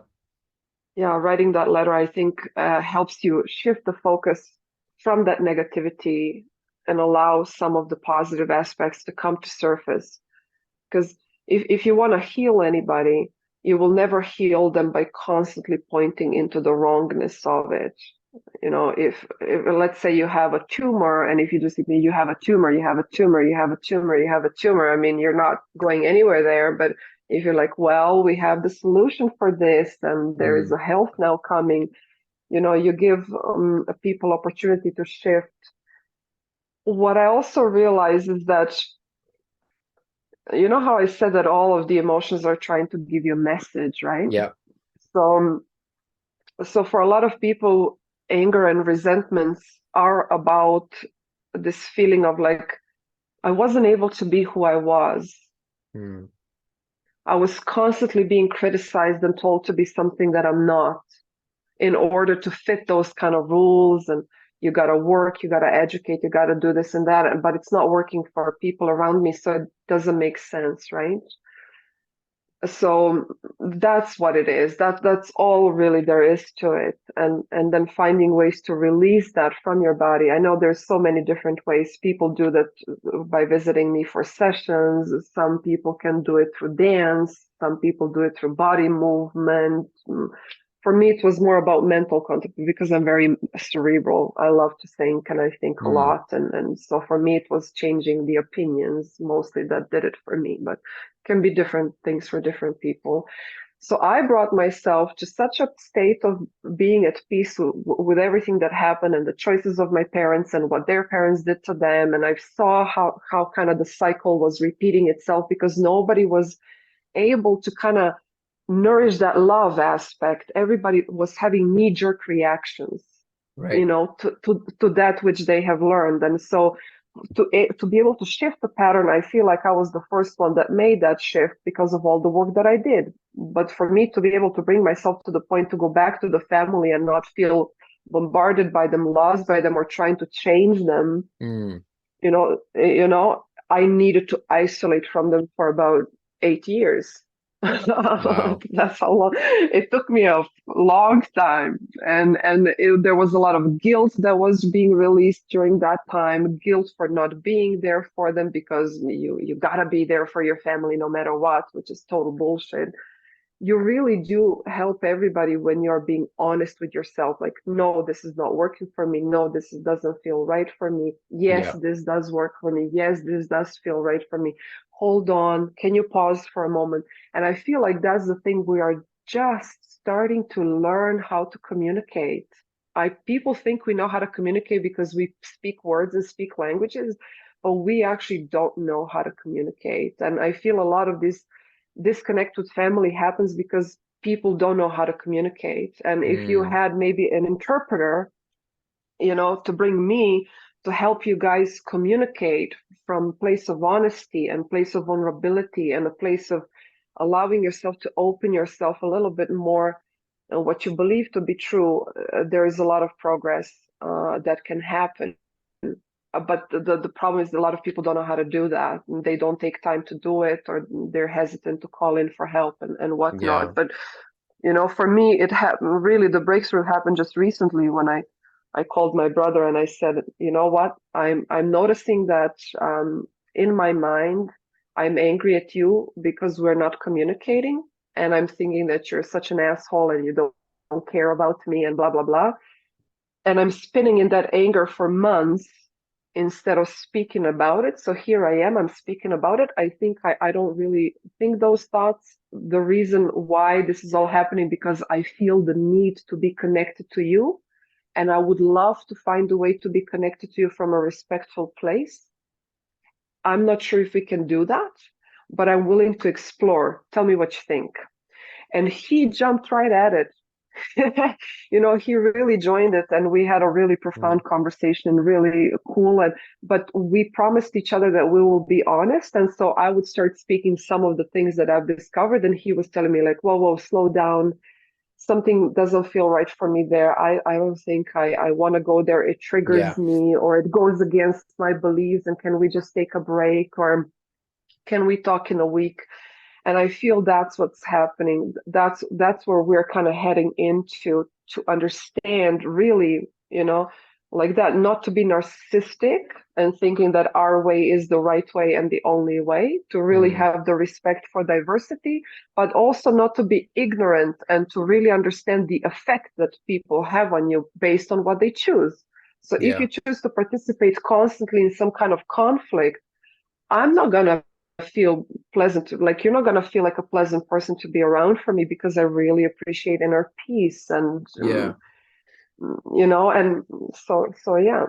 So you see, I think everybody has an inbuilt right or wrong. It could be because of the values you choose. So then once you choose something, then the other side becomes uh less attractive, isn't it? Yeah, but you know Yeah. what's funny? What's What? the example I'm getting now? What's funny is that when you start understanding like your own faults, and when you do wrong and Yeah. accepting that and allowing yourself and allowing others to do it, not blaming them, there's a lot of healing that happens. But as an example, you you may go through life and thinking, oh, everybody criticized me because I look like a bum and I'm having all this like beard and I don't care about what I wear. One example, right? And then your sister is on the other side and is like, oh, everybody criticized me because I loved having everything neat and I love my makeup and I love my high heels and I love my luxury. So I've noticed that people from all walks of life, all possible expressions, it doesn't matter what kind they are, if they're rebellious or super like clean, or whatever it is, we all feel the same. We all feel like we have not been allowed to be who we are. We all feel that we are not being able to be seen for who we are. We all feel criticized. And so this is why the healing needs to happen within first. And that's why you're never going to change anybody else's mind. But when you figure your stuff out, then you have more respect for other people. You better understand the process. You know that it's not so easy. You have more compassion. You have more patience. But you also take no shit. So you're not going to let it, like, because people who don't know how to say no, as an example, they get sick. You store all that energy. Like if I just let you dump all of your anger on me and I take it on, I mean, it's going to reflect some ways, right? Yeah. Yeah. Yeah. Yeah. So let's use some of your talents, if that's okay. Do I carry still a lot of anger? There is some anger still there. I notice it when I'm working. But Because but but that's the thing. What is the anger really saying? It's saying, I feel that we are supposed to be connected and we should be there for one another, love one another, appreciate one another, and learn to be how with one another from that supportive system from one another, right? yeah, sometimes Sometimes. maybe there's an expectation that things or situations should be different than they are, so there's an expectation there, right? Yeah. Or So that, they but Yeah. imagine if everything was peachy. I was asking myself that question too, and I was like, well, what if my father wasn't as so narcissistic? What if there was no, Yeah. what if everything was just like, would you really be, comfortable and happy? Because I'm looking at my grandparents who grew up in, like, I don't know, like, you know, I feel like what I'm trying to say is that we have this innate desire to expand and explore Yeah. in some shape and form. And sometimes uncomfortable situations need to happen because they help us propel us into the direction that we really want to go. That's a Because, good, yeah. and so your anger is going to really be subsided if you start seeing it for what it really is. Not like, oh, we were supposed to be there all happy-go-lucky all together as a happy family, nobody leaving anybody, nobody starting a life of their own. It's bullshit. But what if everything was just perfect the way it was? And what if you can leave the past in the past and realize that it has nothing to do with right here, right now? And a lot of times we hold these images of people from the past the way they were before. Yeah. And that's what I told my brother. Like, I told my brother, like, I still have an image of you 20 years ago. And because we have become so disconnected, I actually realized that I don't know anything about you. I don't know what you like. I don't know what you don't like. Maybe you're scared to say it because it's different than what I like and what I want. What if I came here to master the communication and emotional aspects and have a thriving family, but you have a sister or brother that came to be total rebel, and I'm just like, live it, like fuck it, and like I don't care about communication or fuck emotions, like I'm just not there for that. Like, can you really accept that, or will you always trying to be model that person into something that's better suiting you? Right. And so Yeah. yeah. That's a big thing. Like striving to be unconditionally loving, meaning no conditions. Um but also at the same time having boundaries, because you don't let, because you love yourself, so you don't let other people walk all over you. This is a fine line, I think. Boundaries are really misunderstood. That was a concept that was really a light bulb for me. Like boundaries, everybody feels defensive around, but what are boundaries? Boundaries are really just saying, this is what I think I am. This is what it feels right for me. And if you don't respect that, then I have to say no, right? I Yeah. have to, because you're crossing it. Like I don't know, if I'm afraid of heights and you try to convince me that it's super great to jump out with a parachute, well, you're disrespecting the fact that I don't resonate with jumping off of the high stuff. And just because you find joy in it doesn't mean everybody else needs to. Doesn't mean you're better or worse than me. Maybe we're just different. Yeah. So that's why I feel like a lot of people are carrying anger and resentment, because we still are not really fully aware what the diversity means, what are the benefits of it. We don't really know who we really are, so we're trying to control the circumstances. We pity party about the past and we wish that things were different, but it's like, come to the now, come to the now. Who your sister was 20 years ago is nothing who your sister is now. She's probably having the same anger and resentment or whatever it is towards you. I mean, everybody is like so different, and that's why we need to learn how to communicate. I feel, to give an example I'm going to give you an example that I had with a client, Hmm. just of how big of an impact what I do can have, and I understand, like, so there was this person, a husband and a wife, and they had children, and the mother-in-law or mother, whatever she was, um, she didn't want to see kids, and she just wanted to travel, and they thought it was reckless, and how can she not be with grandkids, and how can she not be more of a support? But what I got energetically from that woman is, just again as an example, that she felt constricted her whole life, and Mm. retiring meant freedom for her, and she started to prioritize herself, because everything before was done for husband and for children and for employers and for so for her to be able to go and travel was a freeing experience, very fundamental, very beneficial for her health and for her health-being.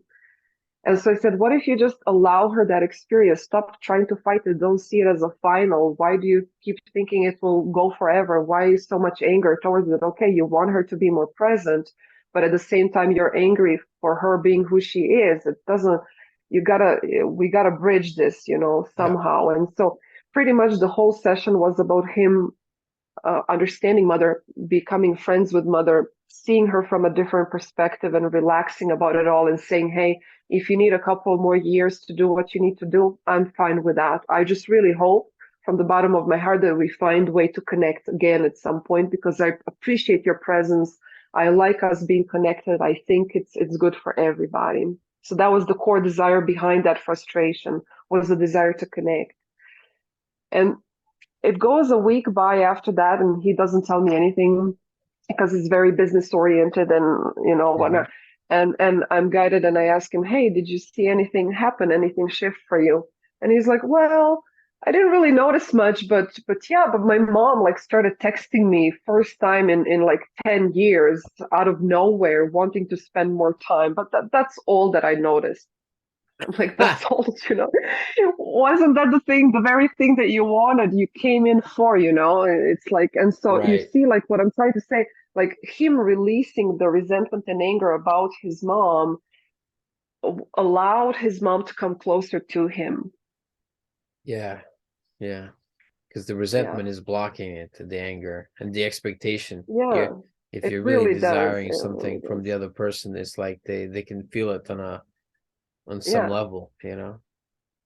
And like I said, I want to just be clear, it's a very tricky, and it's not one cookie cutter approach, and every relationship is so vastly different. So you can't really, like, like what I did with my brother, I wasn't able to do with my father, as an example. But I feel like I brought myself at least into the place where I don't need to convince him of anything, and I'm not threatened by his opinions. I see that they're coming from a wounded place in childhood, and I feel like the fact that he, as an example, cannot hear me or cannot really listen comes from his own inability to express himself. So I feel like at least I brought myself, healed myself enough to give him an opportunity to just simply be who he is without me needing to blame him for it, because that's exactly the patterns that have been repeating for generations, that blame and shame and criticism. Mm-hmm. And nobody, it's very hard to go from these like dense emotions into something that's as light as love, because love is Mm. going to say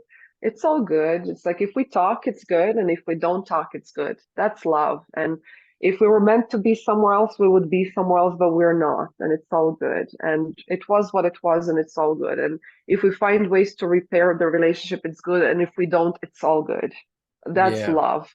That's unconditional love. Love does not need those conditions. It can just, just acceptance. And yeah. Yeah.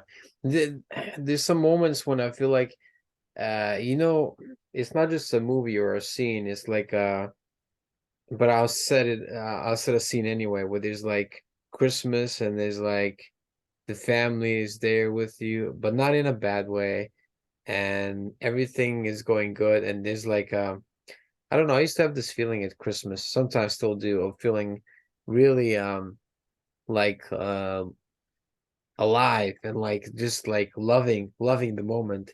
And I feel like there's been certain, I don't know, I've noticed this, there's been certain moments that happen in the past year when there's somebody leaving or somebody uh I don't know, there's something that happens that's it's really nice, and there's maybe there's a feeling of great love, but I always like stop myself with, getting too emotional, because there's, I don't know, maybe it's just a male thing or whatever, but they're like, because when you feel so much love, it's like it's almost like too much, like feels Yeah, like too I much, cry. Oh yeah. I like cry when it's like that. I cry. Yeah. Yeah. that Yeah. girl, and like the last kind of sort of relationship I had was with this really lovely girl, but it ended really nice and all that, but there was still a lot of love there at the end, and I felt very kind of like I don't know, it's not totally grief, it's like I don't know what it is, it's just I know. yeah. And what if that emotion is true for you and you shouldn't be fighting against it? Because I know exactly what you're feeling like, and that's why I sometimes think, oh my God, like we, as much as we are healing and bringing things to understanding and surface, same time we're also complicating it maybe far too much. And there is such thing as knowledge can also become very toxic, and as how we talk about these Yeah. extremes, because it reminds me of a time when I had like an ex-partner, and I thought that that was the perfect person. I also felt that kind of like sadness of like, I feel there could be so much between us, but something is telling me no. Mm. And I grieved a lot for that relate. But then later on, I realized with that person, I would never be able to become who I became. Mm. And I feel that there's that, you know, sometimes I'm thinking like the way I'm thinking now and the way I'm processing arguments with my partner now, I'm so thankful I didn't know before, because I'm not sure if those are the people that I want to stuff figured out. So Right. there's this element of that as well, that sometimes we also put so much blame, or I feel like we still don't really know how to interpret emotions, Yeah. in for what they really are, and maybe we're not meant to in that moment or something like that. I feel there is a lot of talk about, this conscious creating and law of attraction and manifesting, and And but when I really look at it honestly, none of the things that happened for me happened on purpose. I wasn't meditating on them. I didn't plan for them. I didn't put any intentions towards them.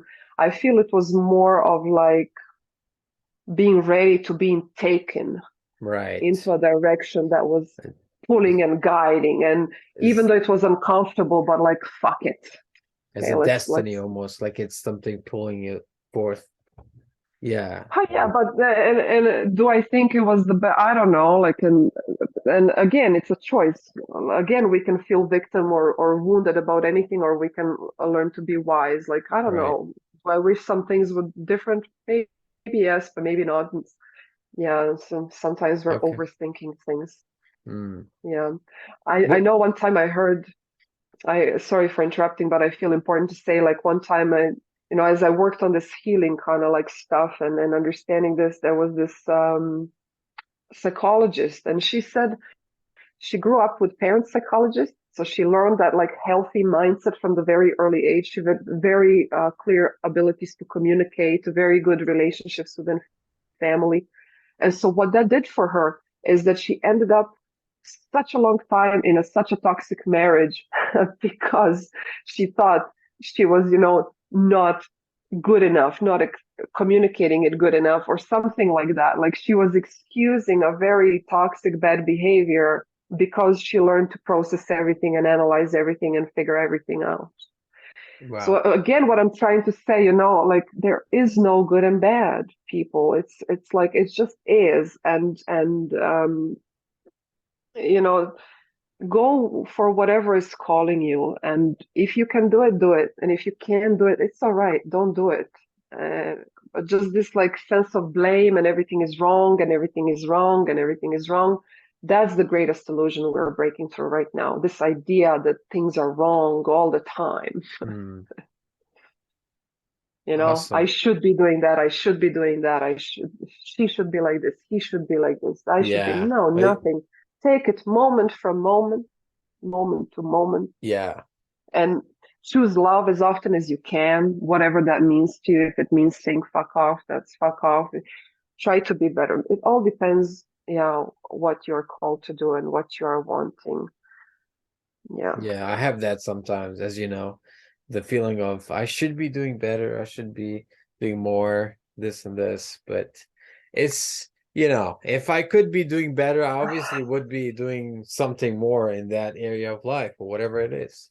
It's But fine. what is better? But then again, but that's the thing. You Yeah. never get it done. I love when Abraham Hicks says, "You never get it done. You never get it Mm. done," and that's true because I've seen people. You go for a goal, you think that's gonna make you happy, Right. but it's not the circumstances and outcomes that make you happy. It's never gonna be about that. You're gonna achieve that one thing, and you're gonna be jumping right onto another and another and another and another. So what being happy really comes from within. And I feel that's why so many spiritual leaders are trying to teach people to quiet the mind, go Mm. within, accept things as they are, stop fighting the fights that are not meant to be fought, stop thinking about the past or about the future, being in this like trips of wrongness. Stop criticizing others. Oh, they're too poor and they're stupid and they're lazy, and these are too rich, and you know Right. or don't stop or think about it all. I mean, but just give yourself a little break. Yeah, give Mm. yourself a little break. Yeah, it's good to strive.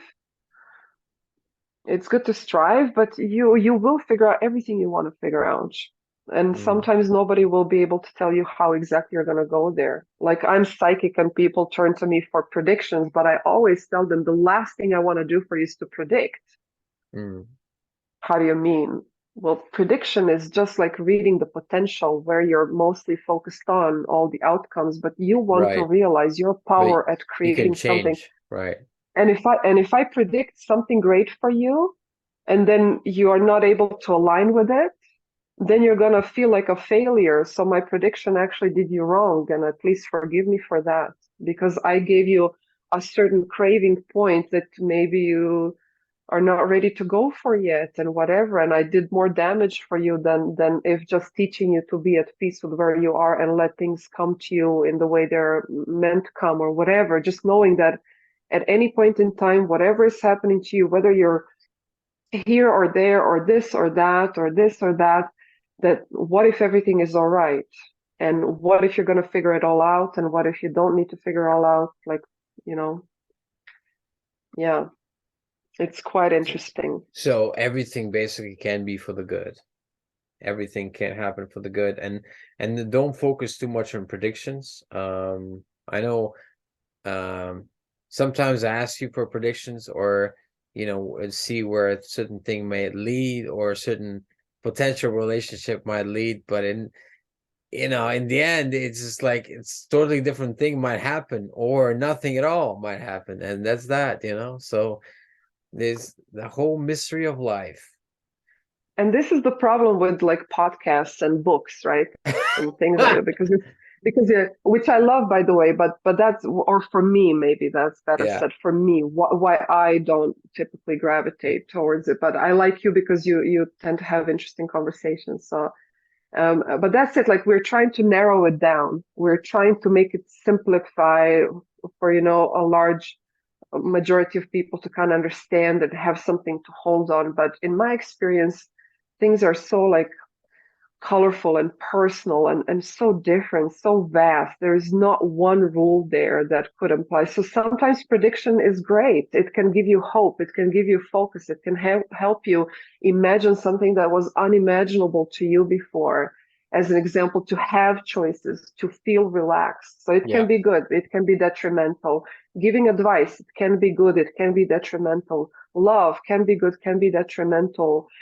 Anger can be good, can be detrimental. So we gotta, and that's what I feel like we are just like figuring really out. Is like, and that's why it's so important to take time for the self, because if I didn't strive for anything, I wouldn't be where I am. So Yeah. at one point, I needed to accept that poverty is not working out for me anymore.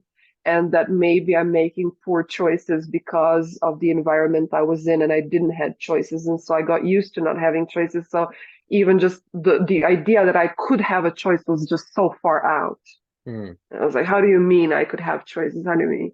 And I, to me, being rich was being evil or bad or mean Right. or pretentious or whatever it was. So there's that. So I mean, and that's again. So if you feel called to a healing for any aspect of your life, go and do it. If you don't feel like it's for you, you feel irritated by it, don't do it. And that's why I feel like our spirit is talking through our emotions, through our body all the time. It's calling us to something. So yeah, it's making peace with everything that is. Predictions or no predictions, and that's why in my practice, I feel this is sometimes I'm gonna ask for forgiveness for everybody that I worked with, because I know that if I'm, let's say, in the mode of a certain aspect of success, I'm going to infuse everybody with it, Right. and Right. sometimes Right. with some. So I ask, and interesting things happen because I had clients that worked with me for a bit, and then I could feel them, and then I would say, "Please forgive me. Maybe what I was telling you wasn't the best thing, so please forgive me." And then that same person I thought about would reach out to me and say, "Oh, I felt today I could reach out to you." So they heard Oh, my wow. apologies. So Okay. we communicate all the time, and that's something people don't know. We communicate all the time. Yeah, even if you think about somebody in a certain way, you communicate. Yeah. Yeah. Is it permissible to do we did a thing which was quite silly in some way the first time we did it. I had a list down of a couple of people, and you just gave me a quick fire what you thought. Mm-hmm. Would you want to do that? I have two Yeah. Okay. categories. One, Mm-hmm. but some current, some previous volunteers, and another one. I just have numbers here, but I have the names, so I don't want to give out names. Is So that just to okay? explain maybe to people who are watching who don't know Yes. how does this work, So it's so it so was I had some potential connections with certain people, well, females on like dating sites on one, and then no, last time we just did that, but this time also to switch it around, I have also three names for uh, uh like people I work with, kind of thing, or I used to work with. So most of them are from the past. yeah. Okay, just give me one moment. This is a different mode. No, what I feel to say, so because maybe somebody's gonna watch it who is also doing this type of work. So what we, what this is really about is we are showing the ability of every human body to connect to somebody, whoever that is, and feel them as if we are them. And I think all of us are doing that all the time, but without the awareness of doing it. And a lot of emotion and the thoughts you're feeling and perceiving can come from connecting to people around you that you don't even know you're connecting to.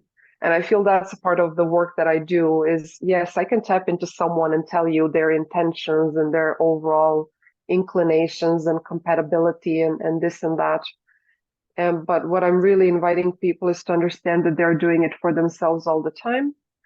And whatever somebody else tells you to it, always trust yourself the most and Right. always let go of all the opinions of others the most and trust your own journey because everybody is also shifting all the time. So just because I tell you like, oh, this person isn't ready yet, it doesn't mean they're not going to be ready in 2-3 days. And just because I'm telling you right now that this person is going through some really high emotional roller coaster doesn't mean that they're not going to figure it out. So just keep that in mind. Yeah.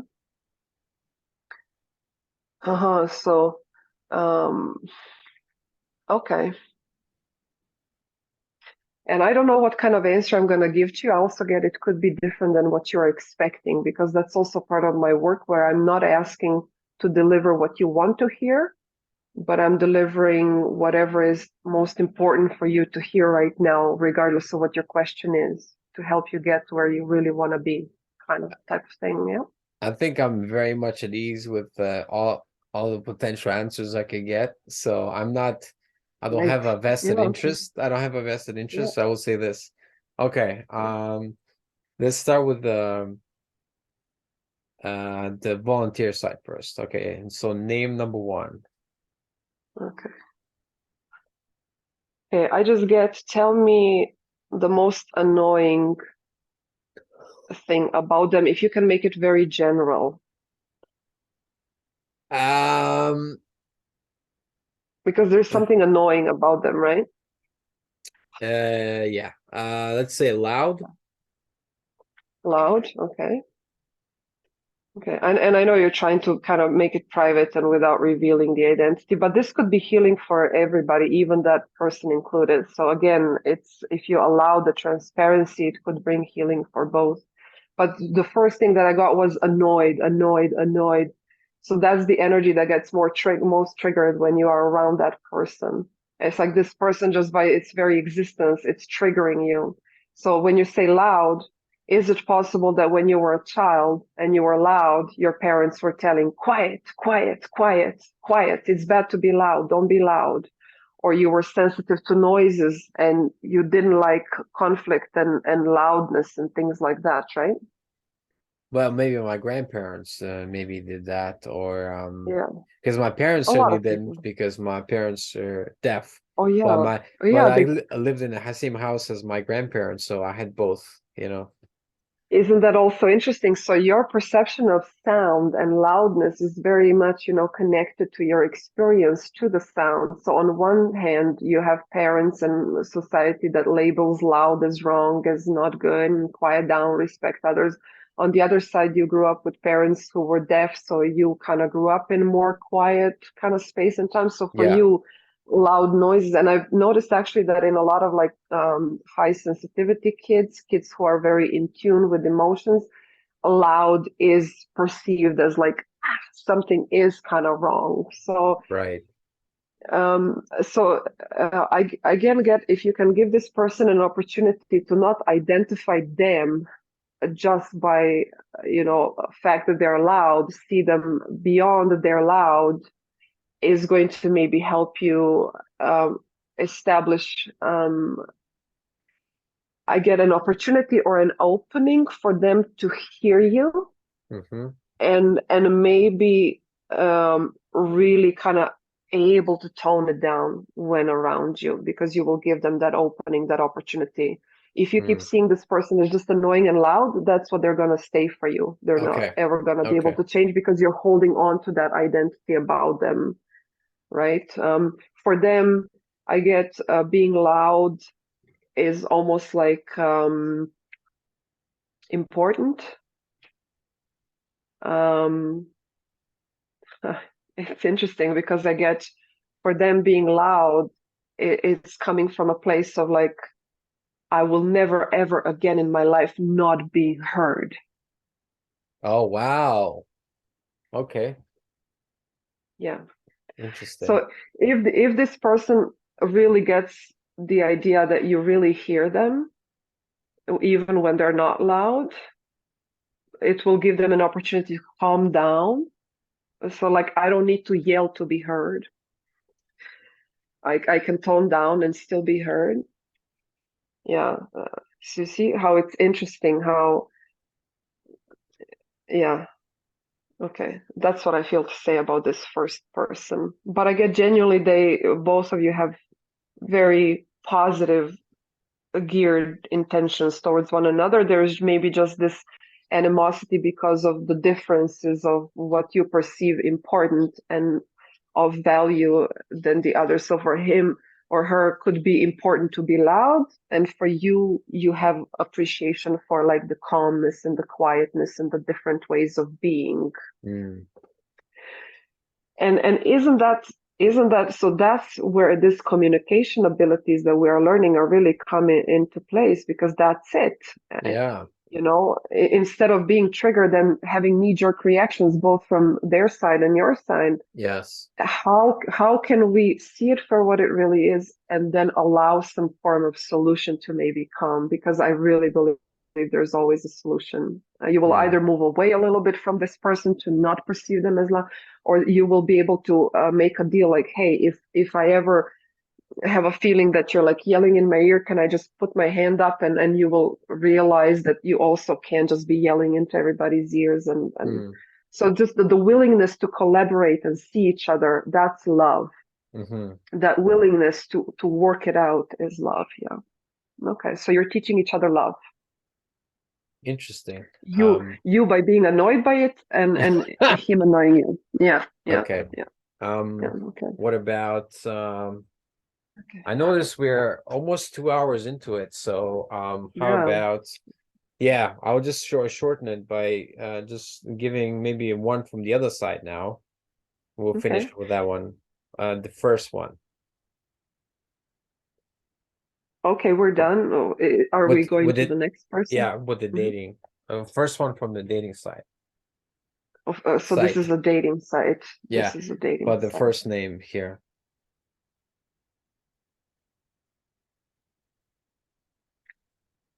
Okay, this is the message I get for you. So because you are intentionally working on allowing yourself to be who you are, what you are, and not seeing things from that mistake point of view, but for everything is always working out for me. And if I'm feeling something is off, I'm gonna respect that, and kind of like, it's your dedication to self, I guess, that you are kind of like establishing now. You're choosing to be dedicated to self and be gentle with yourself and be understanding to self, because through that self understanding, your ability to understand others becomes more soft and more loving and more, Mm. easier, not so and so I feel like you're calling in people that resonate with you on a new level, on a much deeper level. This feels like whatever this person is vibrating, it really kind of goes really deep somehow. And I Hmm. feel it's new for you. I feel this is gonna be like a connection like unlike any other. Um, So that's important for you to know that you're attracting in some shape and form different outcomes, different experiences.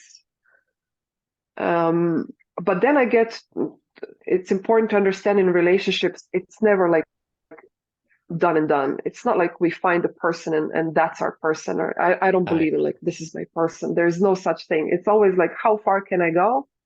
How good does this feel? How far we can take this?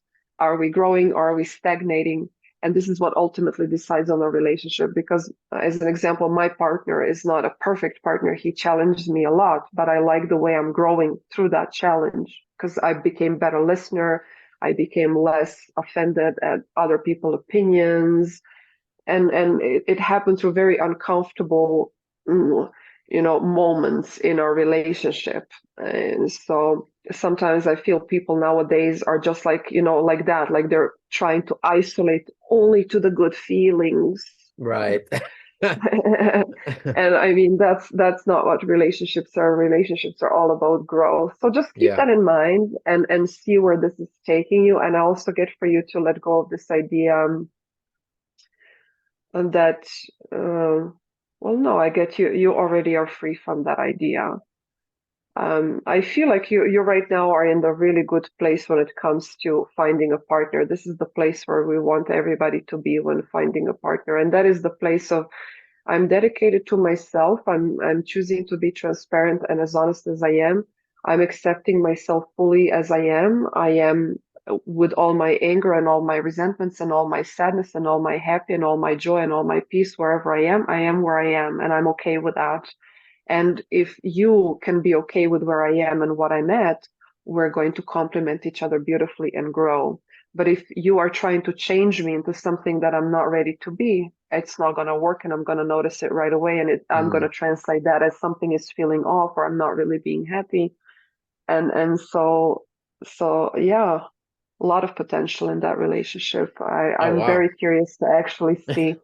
Um, and again, and this is what people don't understand about the work that we do. It's never one thing. So I may be channeling message for you right now, as Hmm. example in this way, just for you to help some sort of release some things, to have some aha moments, to get yourself to know. Maybe you're not even going to go on a date with her. Maybe it's just not going to happen. So don't get too attached to results is Yeah. always my guidance, because the information coming to you is just helping you to get where you really want to be, and then your job is to just be easy about the outcomes. Okay, if it works, it works. If it doesn't, it doesn't. Let me just be shown the way, type of thing. Mm. And I Yeah. have one more Yeah. event that's happening. I'm going Okay. away for 5 weeks. I'm going to India. So, Huh. yes. Excellent. I want to say perfect timing. This is your, I want to say that because of all the work that you have been doing on yourself, I feel like your timing is right. Mm. Because, right, it's interesting how you are feeling it to do now, or maybe it's just what we share, but there has been a lot of healing happening for India in the last couple of months. Oh, yeah. Wow. Yeah, a lot of, I feel like people are healing their relationship with India, and India is healing relationship with itself. And maybe that's why we met right now, for you to ask me that question and not somebody else, because you see, like, life is this really intelligent system that knows how to bring information together to create, really fabulous outcomes. Um, so yeah, I'm very happy for you. I think this is the best time ever to go there for you. And I can't wait to hear about it, to be honest, because it's going to be very interesting. Um, yeah, I'm actually very curious about your own um, experiences of it. I feel to say document it, Yeah. Yeah. Yeah. what I you're plan to do. seeing, what Yeah. you're observing, definitely. Yeah, because it's going to be interesting perspective. Especially because it's like, so right now, the world is very separated, right? So we have this West that is geared towards expansion, success, technology, Yeah. advancement, superhuman, uh, optimized levels, Yeah. which they're really kind of, Right. good at. But then that doesn't equals joy, and they are fully aware of it. But then you have India East on the other side that's like totally dedicated to that spirit self. But on the other hand, some of the like very mechanical, or that's the perception at least that a lot of people have. So I'm really curious how you're going to perceive India from both of those standpoints. Yeah, I'm just curious. I get to hear your opinion, but very good for you. I Awesome. guess Maybe 5 weeks is not going to be enough. You're uh, going to want to m- stay more or go yeah, again. maybe I'll do a podcast from there with somebody. We'll see. Well, maybe I think I'll do something. There'll be Yeah, yeah. something going on. Um, And that's it. So allow life to express itself through you. Be I curious rather than trying to micromanage it, and right. know that, and that's where the wealth is coming from, knowing that everywhere you go, whatever you face, you have the resources to make something extraordinary out of it, even if it's just sitting under the tree and feeling blissed out for like 7 days without doing anything. Awesome. So, I yeah. So any last words before we part? It's been a long one, maybe one of the longest one, Yeah, longest ones. two I hours know. and I something, love to 2 hours talk. and 20. Yeah. That's okay. Well, no, thank you. Thank you for I feel like this conversation helped release a lot of things for a lot of people, whoever's going to be watching this. So that's what I got about it. I also want to say that right now we are forming a different sort of connection to self and to one another in terms of health and wealth and well-being. And so be patient with yourself, be kind to yourself, and choose love whenever you can, whatever that means to you. Yeah. That's an Yeah, so awesome that's it. And message. thank you. Thank you very much, Maya Dove, and thank you everyone that's listening or watching. You're welcome.